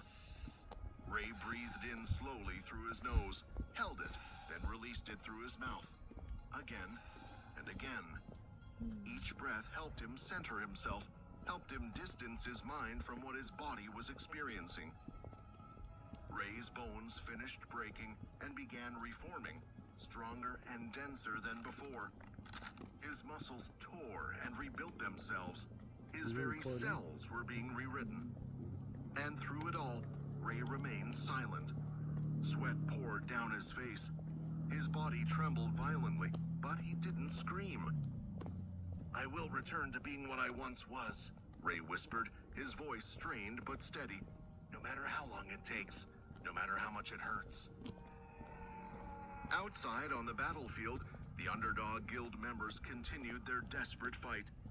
2 of the 3 rifts had been sealed. The number of shadow beasts had decreased significantly. The tide was finally turning in their favor. We can do this! Jack roared, his voice carrying across the entire battlefield. Keep pushing! Don't give them an inch! He punctuated his words by punching a shadow Jack hound used to so go through the hard last it rift crashed and into the ground, creating a small crater. He'll come Before back the and beast then could he'll shoot recover, through the other Jack one. grabbed another hound that was leaping at him. He seized its jaws with both hands and pulled them apart, literally ripping the creature's mouth open. A guild member nearby watched in horrified awe. That guy is a monster! How does he have that kind of strength? "I don't know," another member panted, "but I'm damn glad he's on our side." Jack waded into the center of a pack of hounds without any hesitation. The beasts swarmed him immediately, their teeth finding purchase on his arms, his legs, his torso. They hung off him like grotesque ornaments, biting down with all their might. But not a single scratch appeared on Jack's body. His skin might as well have been made of steel. The beasts were simply too weak to harm him. Get off me! Jack laughed, shaking himself like a wet dog. Shadow hounds went flying in every direction. Rick watched from a short distance away, his shield raised as he protected some of the more exhausted guild members. What kind of monsters did we decide to fight alongside? That werewolf is one thing, but then there's that red-headed kid who just casually jumped into an enemy portal. And I heard Jack call him boss earlier. What's that about? At the back of the battlefield, Grand Mage Wiz was having a breakdown. Damn it! Damn it! Damn it! He screamed, pacing back and forth. Stop ruining my plans! That boy was supposed to be mine! I was supposed to capture him and bring him back! Wiz clutched his staff so tightly, his knuckles turned white. This might be the only chance I get. If the others in the Shadow Guard find out what I was trying to do, they'll punish me. They might even kill me for acting without orders. He forced himself to take a breath. Well, at least I got rid of that annoying brat. He's trapped in the monkey nest with no way back. The rift is sealed. He'll die in there. But even with that consolation, Wiz could see the battle slipping away from him. With 2 rifts closed and his beast army dwindling, the guild members were starting to gain ground. I need to do something dramatic. Something they can't counter. Wiz raised his staff high and began channeling massive amounts of mana. The air around him warped and distorted. Above the battlefield, 2 enormous enormous rifts tore open in the sky itself, easily 3 times larger than the previous portals. Let's see how you handle this! Wiz shouted. 2 massive shapes fell through the portals. They crashed into the battlefield with earth-shaking impacts, sending up clouds of dust and debris. As the dust cleared, everyone could see what had arrived. 2 colossal shadow hounds, each one the size of a small house. Their bodies were covered in writhing tentacles that thrashed and Oh, whipped now the through Queen's air. Guard is gonna Shadow come. energy rolled off them in waves. Or the Tower The Master. system would have identified them as advanced tier creatures, far beyond anything the guild members could handle alone. The rifts above snapped shut, leaving the 2 monsters on the field. Now this is what I was waiting for, Jack exclaimed, his eyes lighting Total up. 4 miles. 1 hour 28 minutes 53 seconds. Steps 10,084 steps. Beyond thrashed and whipped through the air. Shadow energy rolled off them in waves.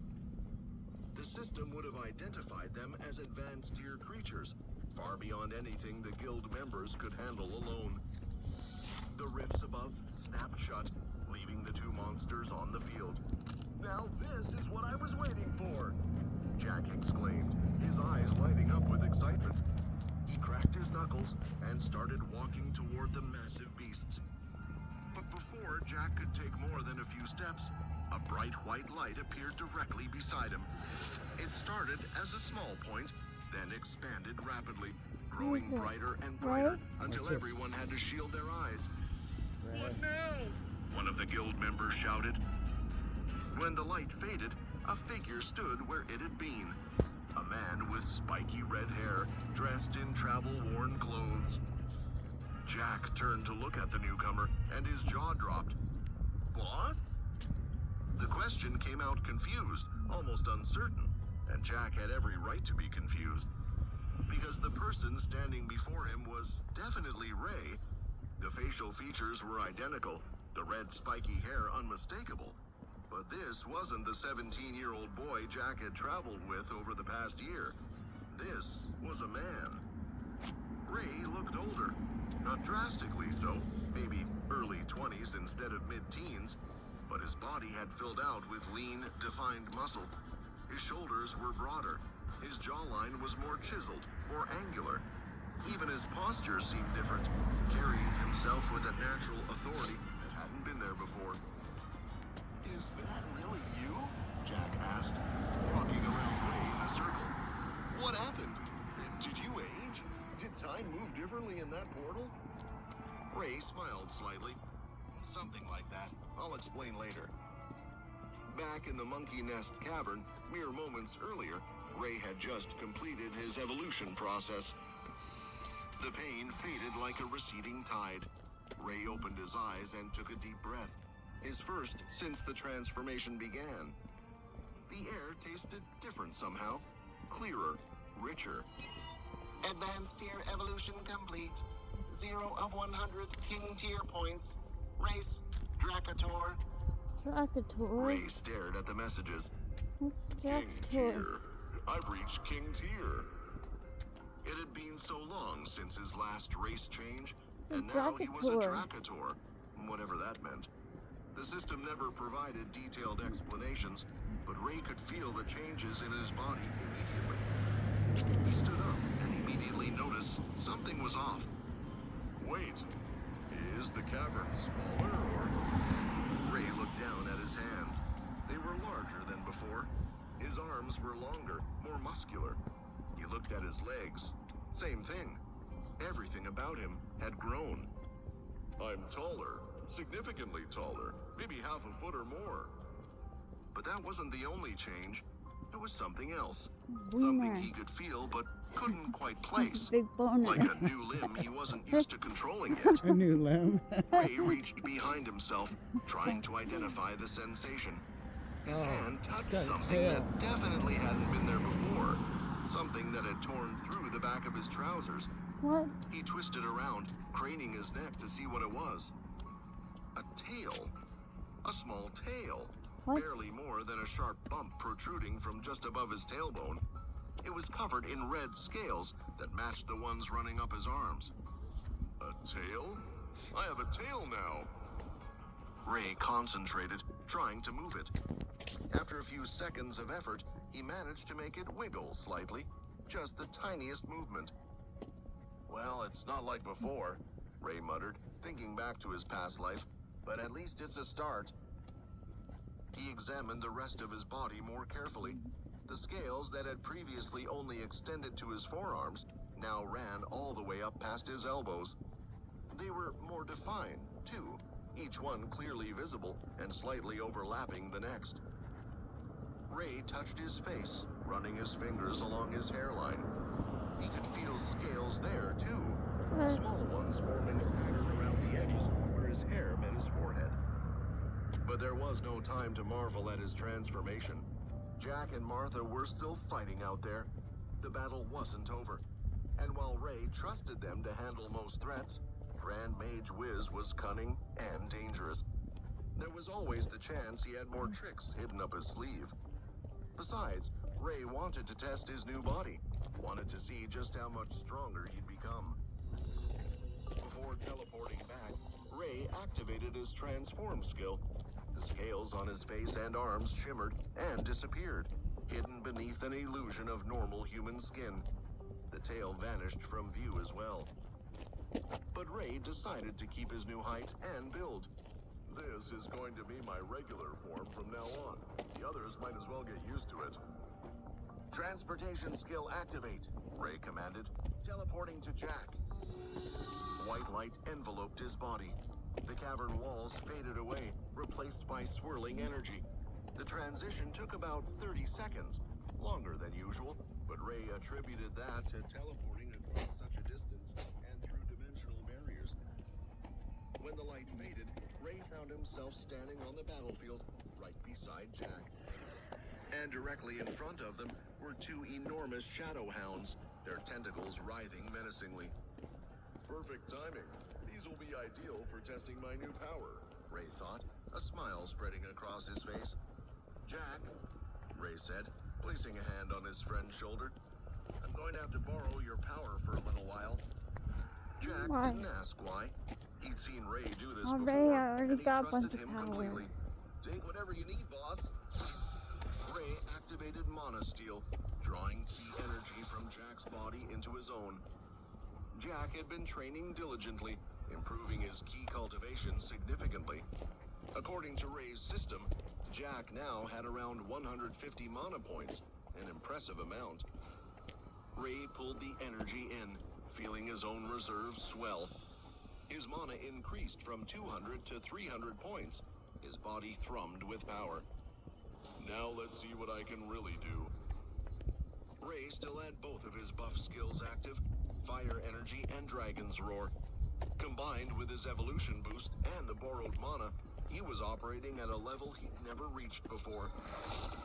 He lifted his right hand toward the two massive hounds. They snarled at him, their tentacles whipping faster, sensing the threat. Fireball, Ray said calmly. He fired two simultaneously, one from each palm. What emerged weren't the basketball-sized spheres he usually created. These were enormous, massive globes of fire, each nearly as large as the hounds themselves. They roared through the air like miniature suns, trailing flames and superheated air. The shadow hounds saw the attacks coming. Their eyes widened, but there was nowhere to run. The fireballs were too large, too fast. The explosions lit up the entire battlefield. Flames engulfed both hounds completely, burning so hot that their shadows evaporated before the beasts themselves did. When the fire cleared, there was nothing left but ash floating in the air. And two beast crystals lying on the scorched ground where the hounds had been. The entire battlefield had gone silent. Did he just... One guild member started. He killed two advanced tier shadow beasts. Another finished, his voice barely above a whisper. With a single spell, each. Springett stood frozen. That's impossible. Advanced tier creatures have enormous magic resistance. Even a master mage would struggle to kill one so quickly, but two at once, with what looked like a basic fireball spell? Martha was smiling, though. That's our boy, always full of surprises. Ray lowered his hands and turned his gaze toward the back of the battlefield, where Wiz stood in obvious shock. Their eyes met across the distance. Ray smiled. Not a friendly smile, but a predator's grin. Now I'm coming for you. Ray called out, his voice carrying clearly to Wiz despite the distance.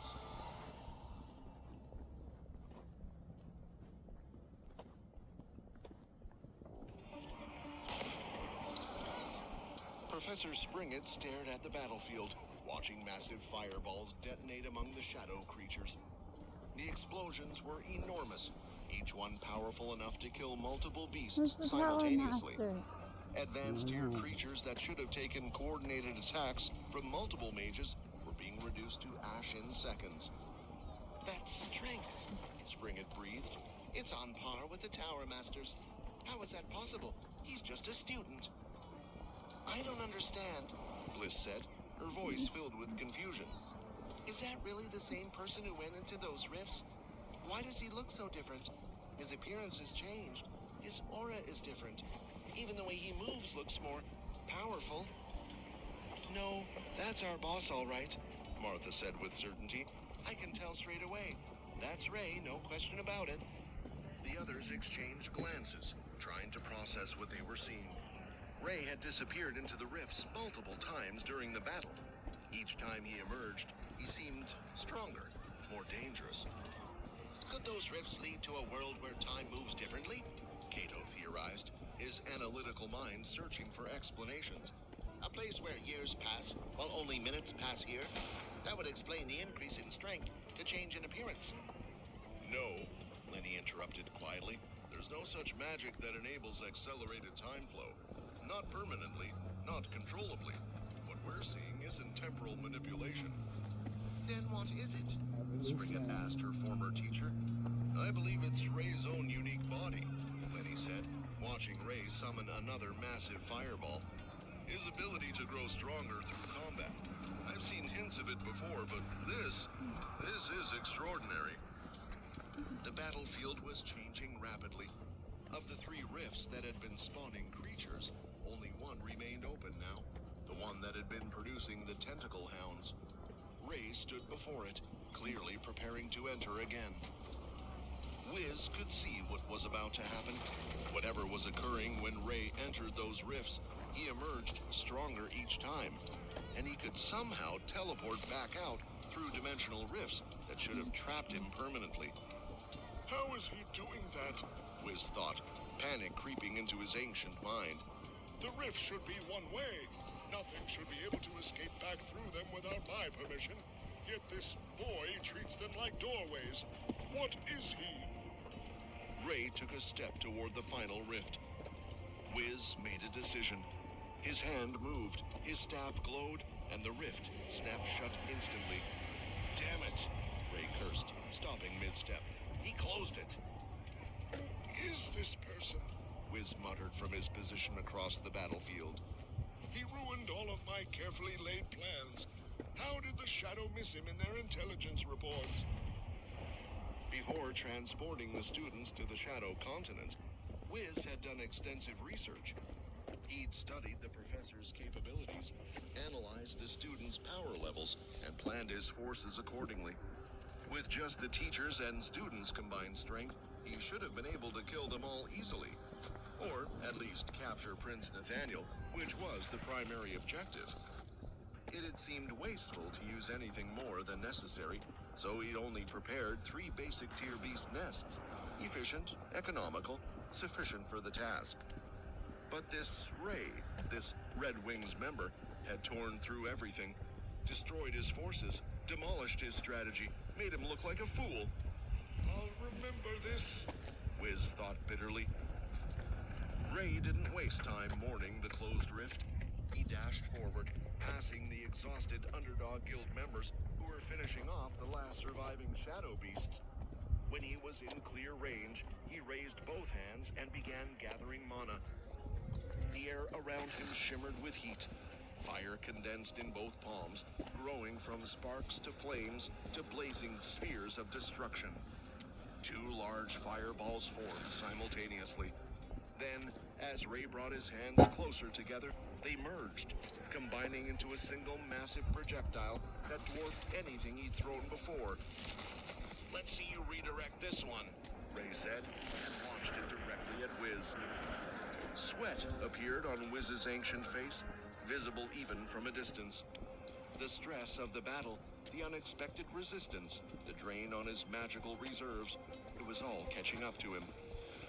There's no way I can create a rift big enough to cover the whole fireball. It's too large, too fast, and I don't have enough power left. Wiz thought desperately. The Red Wings, huh? Wiz shouted across the battlefield, his voice carrying despite the roar of the approaching fireball. You've just moved yourselves up the hit list. The shadow will hunt you all down. He created a small black rift, just large enough for himself, and stepped through, vanishing an instant before the fireball would have consumed him. But now, there was a problem. With no target, the massive fireball continued moving forward, and directly in its path was the forest surrounding Roland. My divine being! Professor Flynn gasped, his face going pale. That fireball is going to destroy the entire forest. The trees, the wildlife, the farms beyond, everything. One skill Ray had yet to unlock was fire control, an advanced ability that would allow him to manipulate flames at will, changing their trajectory, dissipating them, shaping them like clay. But he didn't have that ability yet. What he did have was speed and determination. Ray broke into a sprint, angling to intercept his own attack. As he ran, he placed both hands behind his back. Fire blast! Streams of concentrated fire erupted from his palms like twin jets. They propelled him forward, giving him a massive speed boost. Ray's feet barely touched the ground as the jets pushed him faster and faster. He controlled the blast carefully. Short bursts, timed perfectly, just enough thrust without sending him tumbling. Fire on, fire off, fire on, fire off. Each pulse carried him forward in a controlled acceleration. The students watched in amazement as Ray raced his own fireball, pulling ahead, positioning himself between it and the forest. Has the boy gone mad?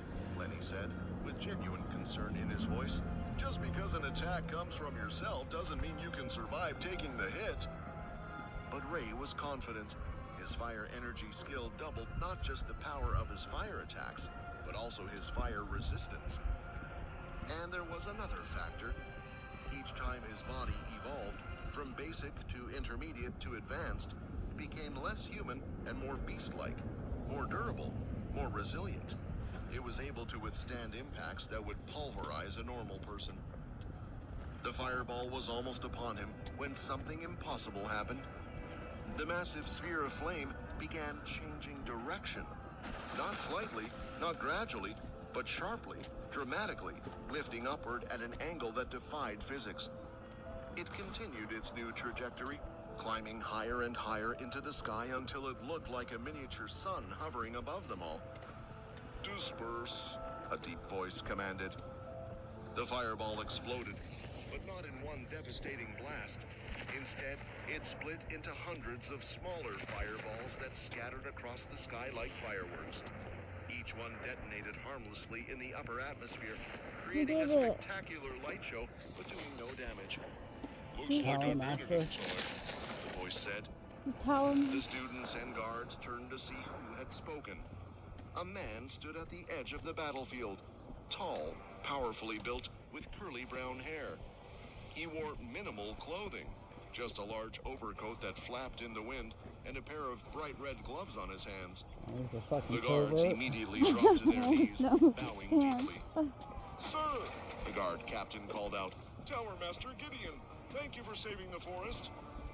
Gideon waved dismissively. No problem. I heard Mia came out last time for some emergency, so I figured it was my turn to handle this one.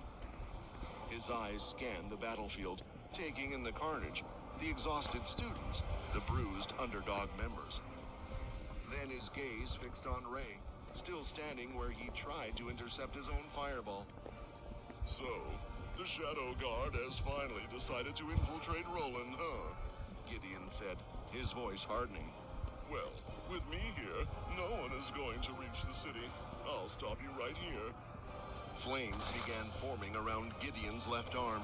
They coalesced, shaping thinks themselves Ray's the into a Shadow solid Guard. construct. A whip made entirely of fire, crackling with barely contained power. Is it just me? Max whispered to Bliss. Or does he have a huge misunderstanding about what's happening here? Gideon started running forward, charging across the field directly toward Ray. His fire whip trailed behind him, leaving scorch marks in the grass. I will not let you hurt my boss, Jack shouted. He positioned himself between Gideon and Ray defensively. Gideon barely slowed. Huh. Then I will take you down along with him. He swung fire whip without hesitation. The whip wrapped around Jack's waist. Despite his immensely powerful, invulnerable body, which had turned aside swords and spears, the magical fire seared his flesh. Jack cried in pain. Gideon yanked the whip. Jack's massive body lifted off the ground and was flung aside like a rag doll, crashing into the earth 20 feet away. Jack! Martha screamed. Seeing his friend hurt, Ray's expression went from exhausted to furious in an instant. He'd used a significant amount of mana already. He drained power from Jack earlier, leaving him weakened. And now this Tower Master, who should be helping them, was attacking his people. No, Ray thought, anger flooding his system. Not my team, not my friends. He charged forward, activating Fire Blast behind his back again. The jets of flame propelled him at incredible speed, eating up the distance between himself and Gideon in seconds. No one touches my men, Ray roared, his fist pulled back for a strike.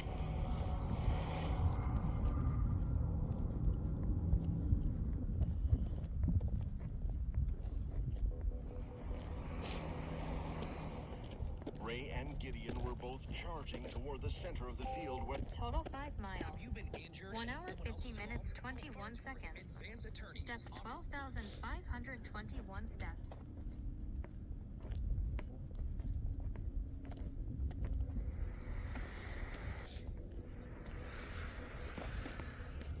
Ray and Gideon were both charging toward the center of the field where the massive battle had just taken place.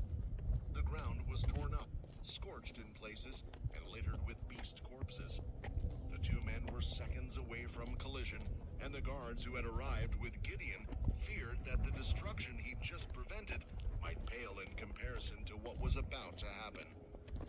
Nobody touches my men, Ray shouted, his voice carrying across the battlefield. Gideon's eyes narrowed beneath his battle helm. Men, I didn't realize the Shadow could inspire such loyalty. Isn't that why you mainly use beasts to do your work instead? The distance between them closed rapidly. Any moment now they would clash. But then a figure appeared directly between them. That's enough. Both of you. Lenny shouted, standing firm in the center of the battlefield. Ray skidded to a halt, his boots digging furrows in the dirt. Gideon stopped as well, though more gracefully. Old man, Gideon said, genuine surprise in his voice. what are you doing here? I haven't seen you in years. Have you finally gone mad and teamed up with the Shadow? Wait!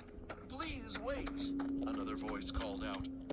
Springett came running across the field, moving faster than should have been possible. Ray noticed the golden aura surrounding her body. She was in breakthrough mode, using every bit of her energy to reach them as quickly as she could. She actually couldn't catch up to Lenny? How did that old man get here so fast? Ray thought with some surprise. Then, Ray noticed the faint glow beneath Lenny's feet. The remnants of a magic circle were fading into the ground. He created a small teleportation circle that quickly? Lenny really is amazing. Tower Master Gideon, Springett gasped, finally reaching them. She bent over slightly, catching her breath even in her enhanced state. There has been a huge mistake. A mistake? Gideon looked skeptical.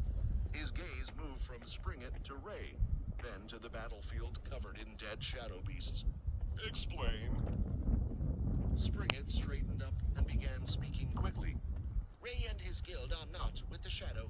They're the ones who saved us. The Roland students. We were attacked by shadow beasts.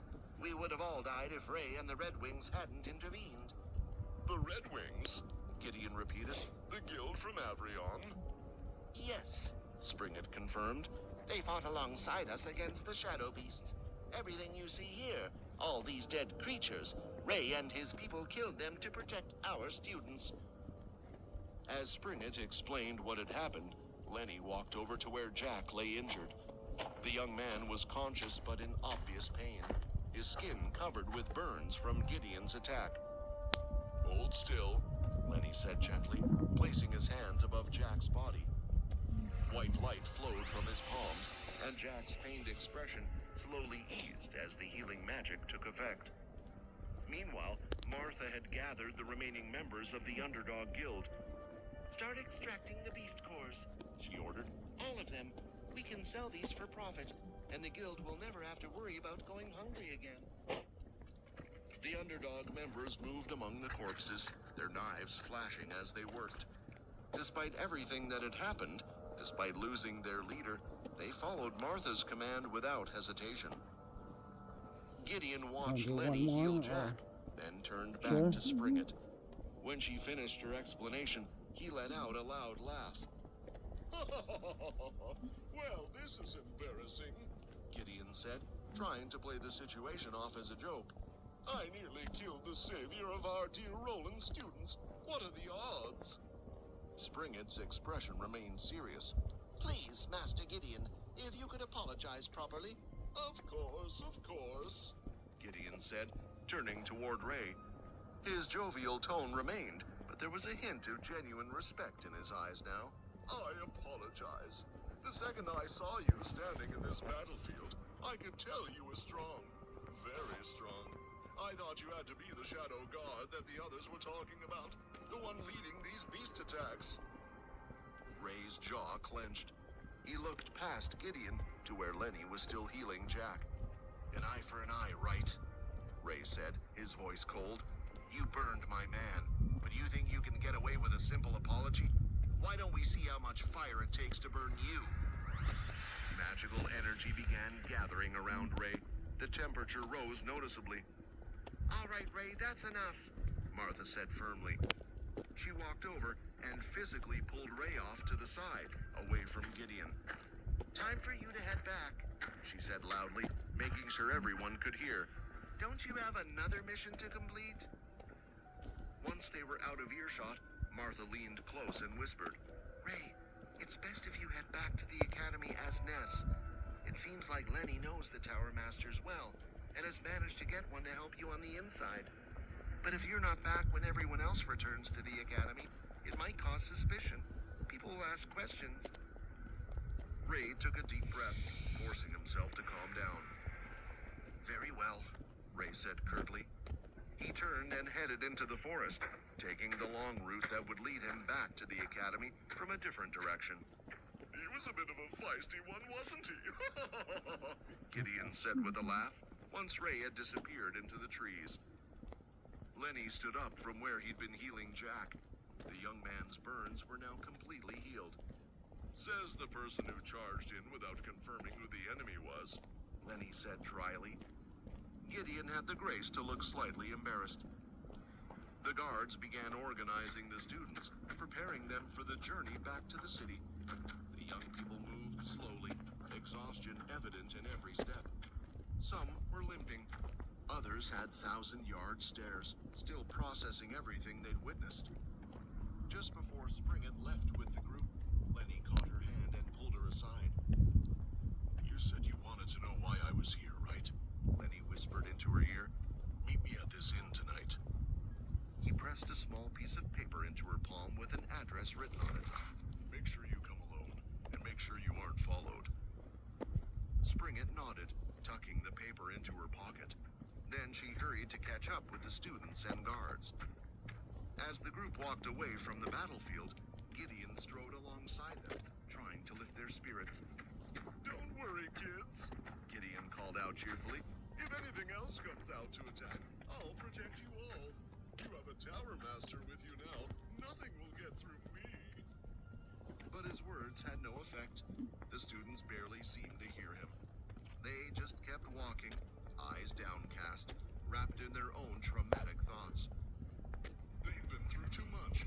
It wouldn't surprise me if many of these students decide to quit being mages after this. Or at least, they won't want to be combat mages, the ones sent to the front lines in wars, Gideon thought, his cheerful expression fading slightly. Back at the battlefield, the Underdog Guild members had finished extracting all the beast crystals from the corpses. It was gruesome work, but they were experienced enough to do it efficiently. Martha held up a leather pouch, a storage bag. It looked ordinary, but it was actually quite valuable. She obtained it from Osborne's body after the battle. These things are expensive. I can never ask Slivia for funds to buy something like this. She has enough expenses managing the guild's daily operations. The thought of Osborne made her pause. When Jack had attacked him earlier, the man had only been knocked unconscious. But then the shadow beasts had come, and in the chaos, they'd eaten him alive. It had been a cruel way to die. Even if he'd been their enemy, Martha hadn't wanted that for him. There was nothing we could have done at the time. We were fighting for our own lives. She turned and looked at the gathered Underdog Guild members. She could hear fragments of their conversations. What do we do now? Without a leader, we're just freelancers again. Maybe we should split up, join other guilds individually. An idea formed in Martha's mind. Ray said he needed more people. Everyone, gather round, Martha called out. I want to speak with all of you. The Underdog members slowly assembled in front of her, forming a loose semicircle. They looked wary, but curious. Martha took a deep breath. I'm gonna pee again. You okay? You gotta pee? Nope, I'm good. Alright. My one foot, I think because these shoes, I'm getting a blister. You're getting a blister? It's fine, it's fine.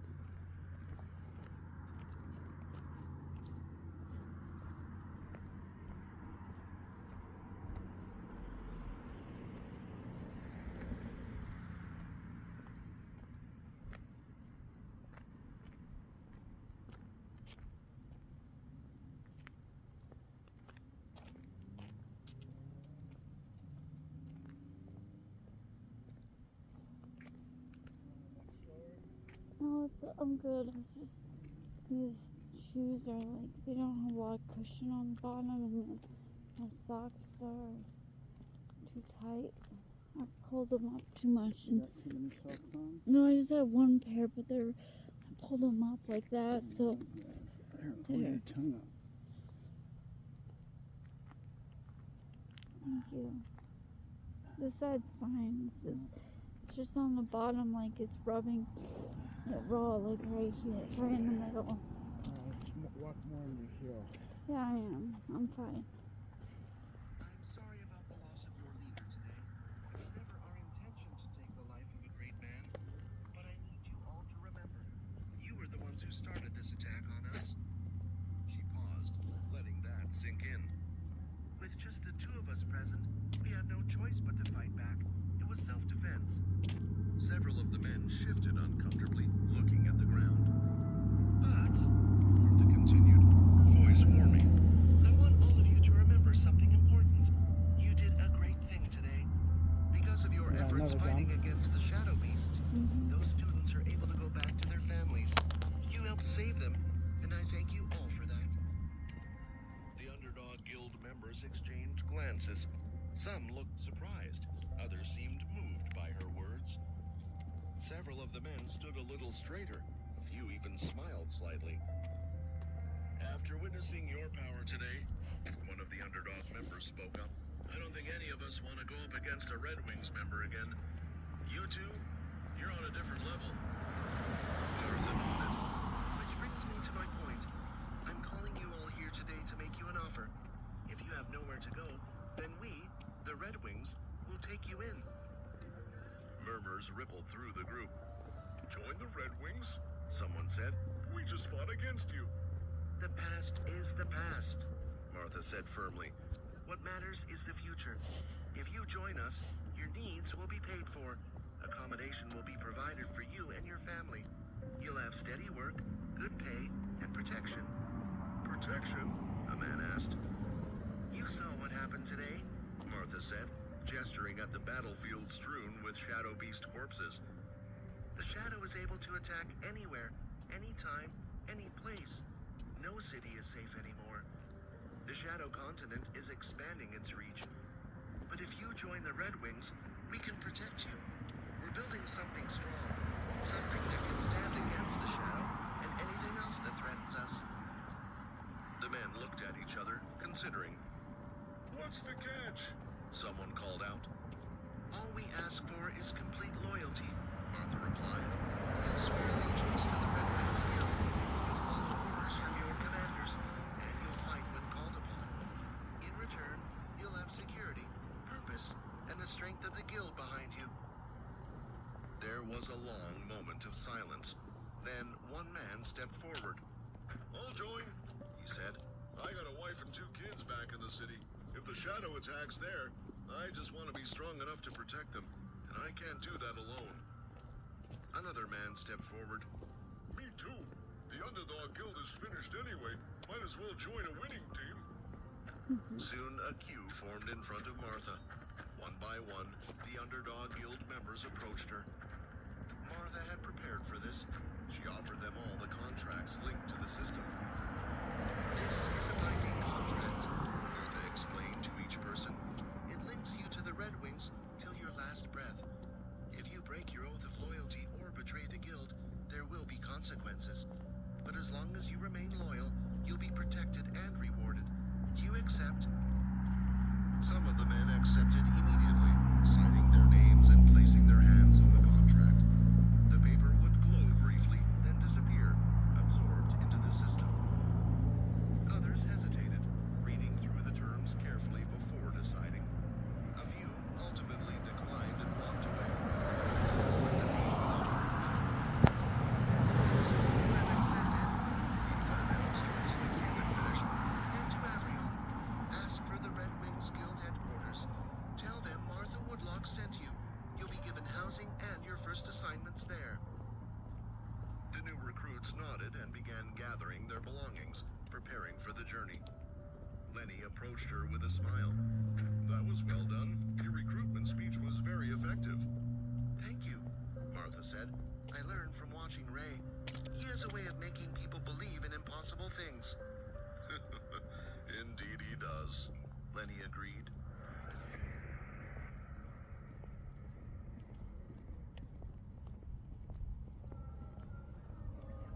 The inn was alive with noise and energy. Downstairs, the restaurant was packed with people celebrating the end of another day. Local bards played cheerful music on their instruments, while drunk patrons sang along, their voices loud and off-key. The smell of roasted meat and fresh bread filled the air. Servers weaved between tables carrying trays piled high with food and tankards of ale. In the corner of the room, as far from the crowd as possible, sat a large man dressed in ragged clothing. It was Lenny, and these were the clothes he felt most comfortable wearing.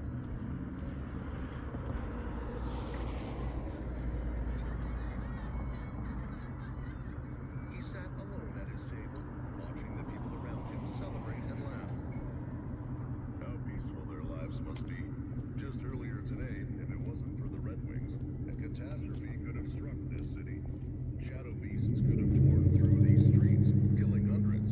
Yet, here they all are, completely unaware. They have no idea how close they came to death.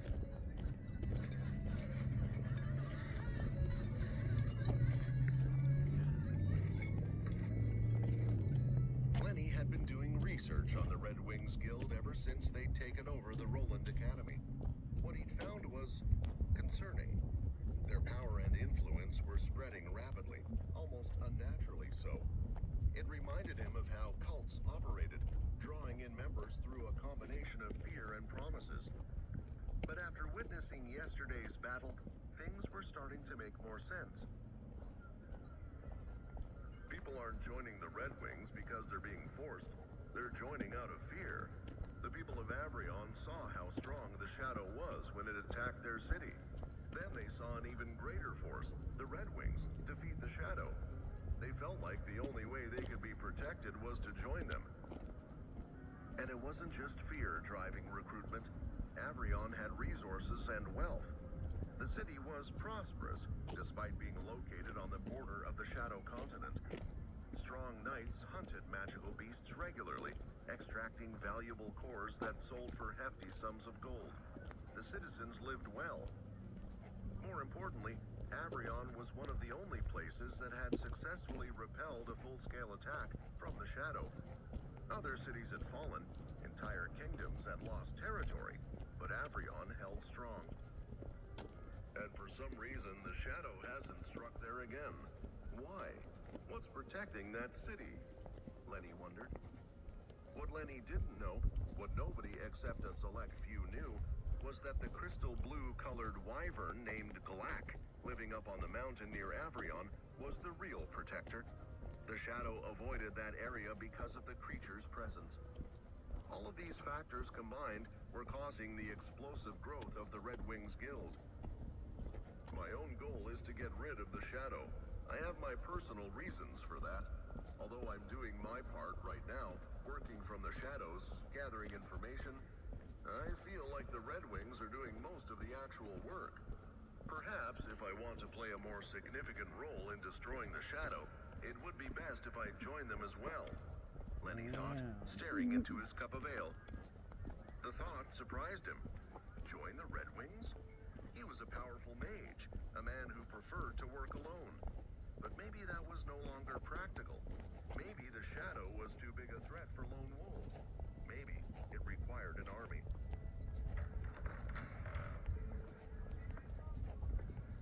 Just then, the inn's door opened. Lenny looked up and saw Let Springett entering the room. She was dressed in her usual white clothing, the formal robes of a Roland Academy professor.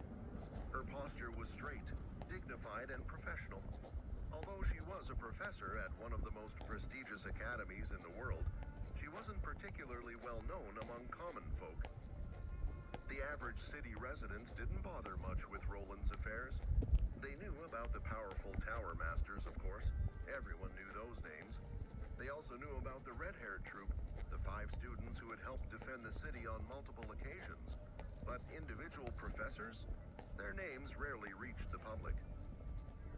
Letty noticed someone following behind Springett, a woman with black hair and purple lipstick.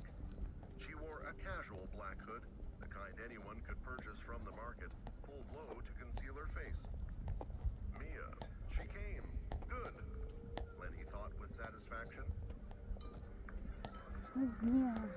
The other tower guard. Springett scanned the crowded room, her eyes searching.